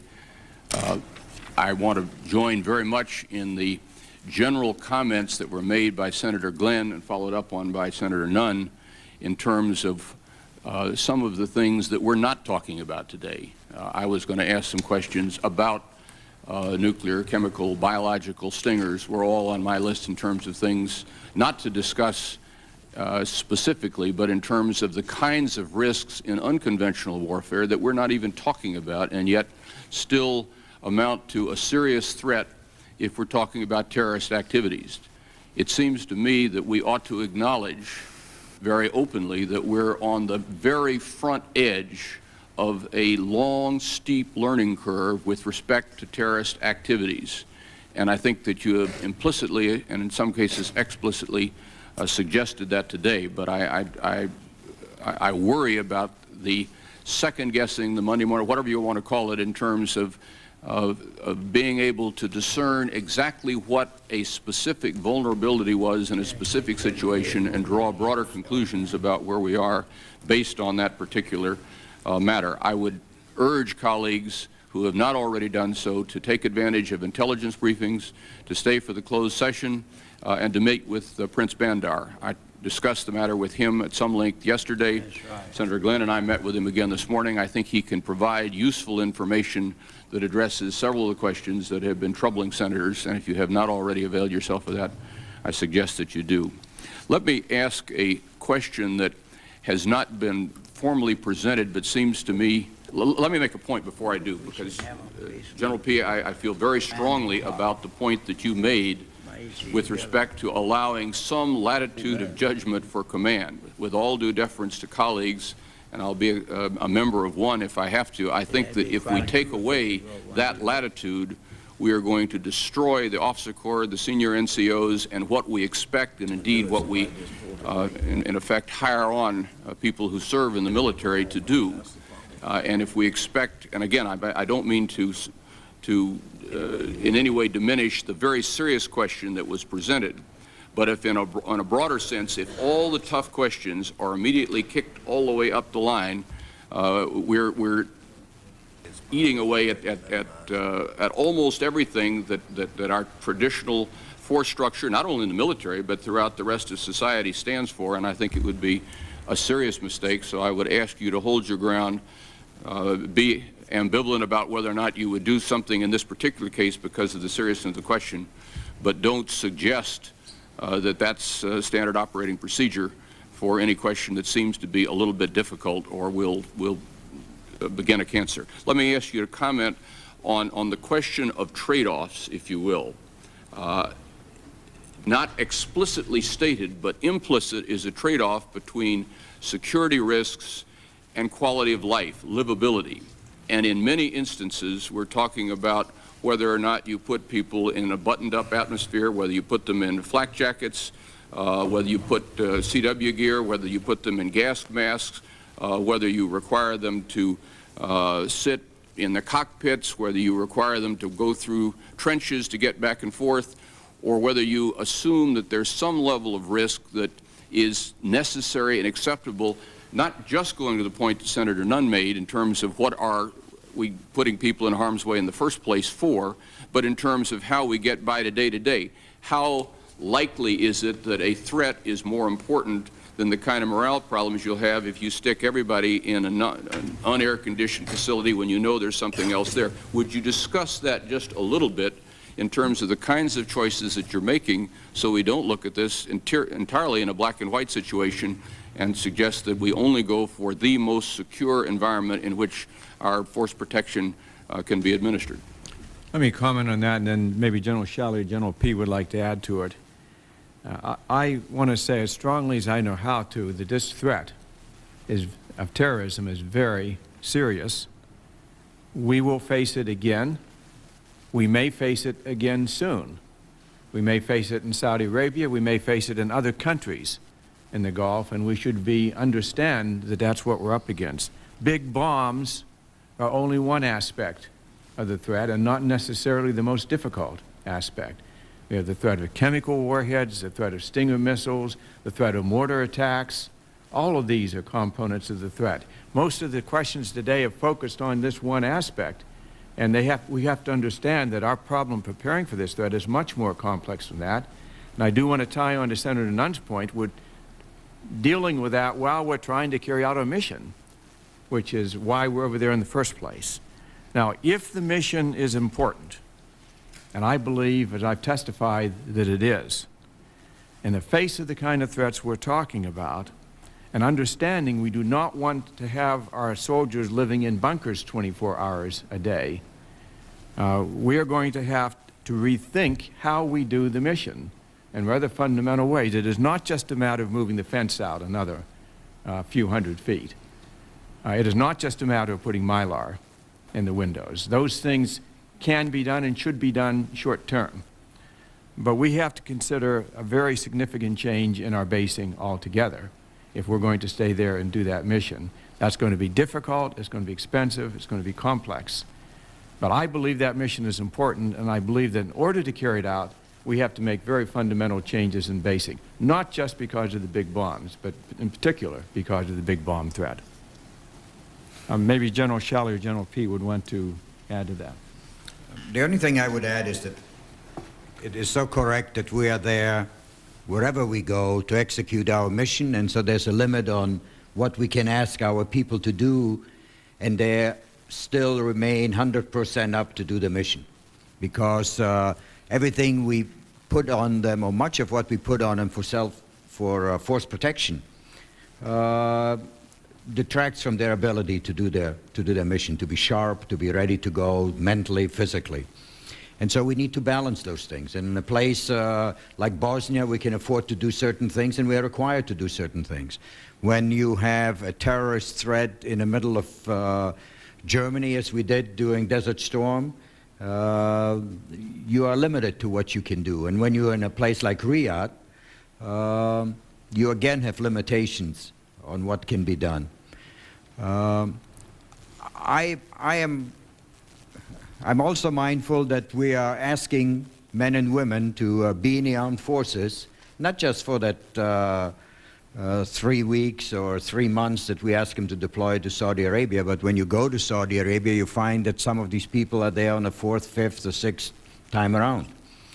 And so for them, this is a way of life. And when AWACS crews are not in Saudi Arabia, you will find them in some other place where they have to worry about force protection.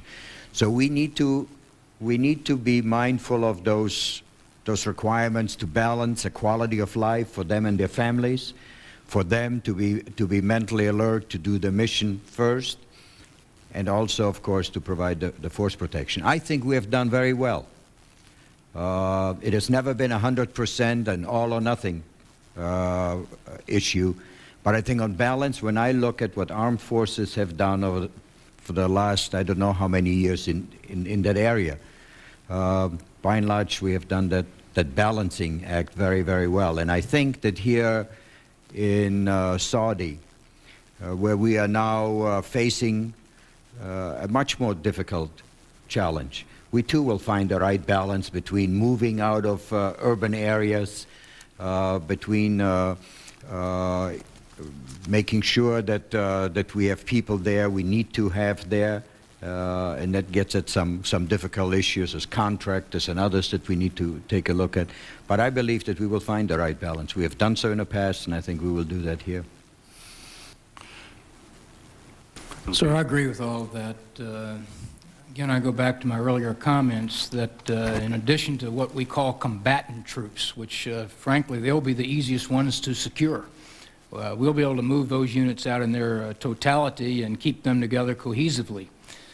It's all the non-combatants that are there. Senator Nunn mentioned earlier today about trying to get these countries to start to take on more of their defense.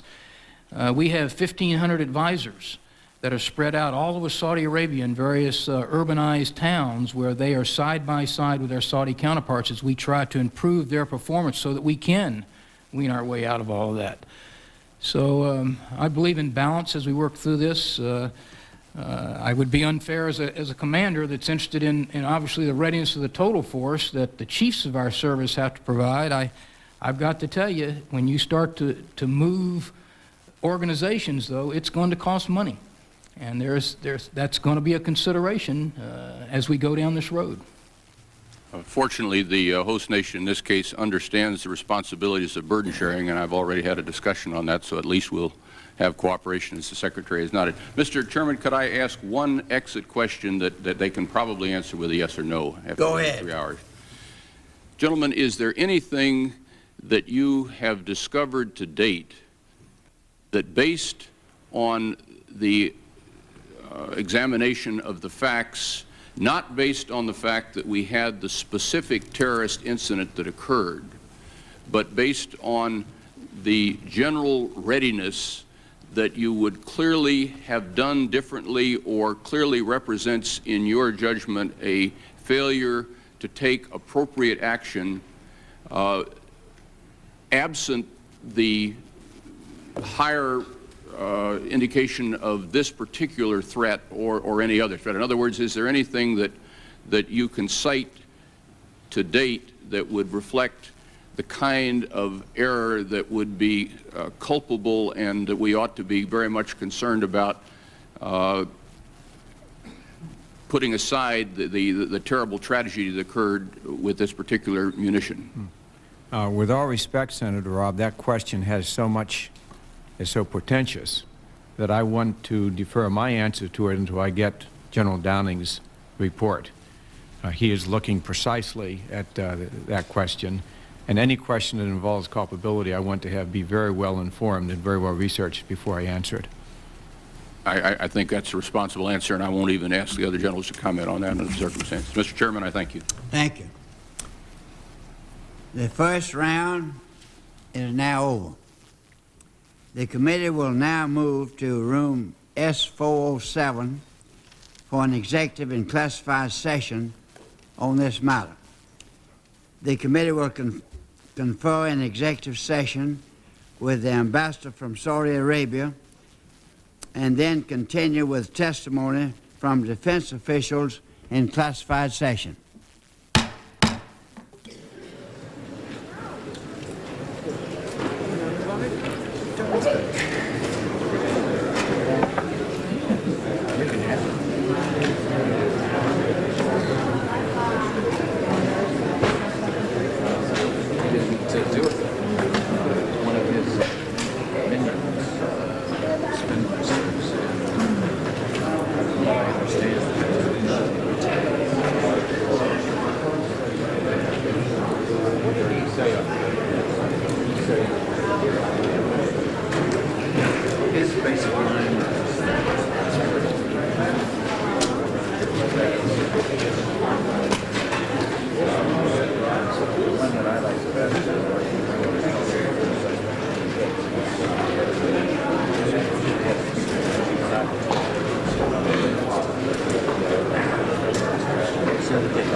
Right.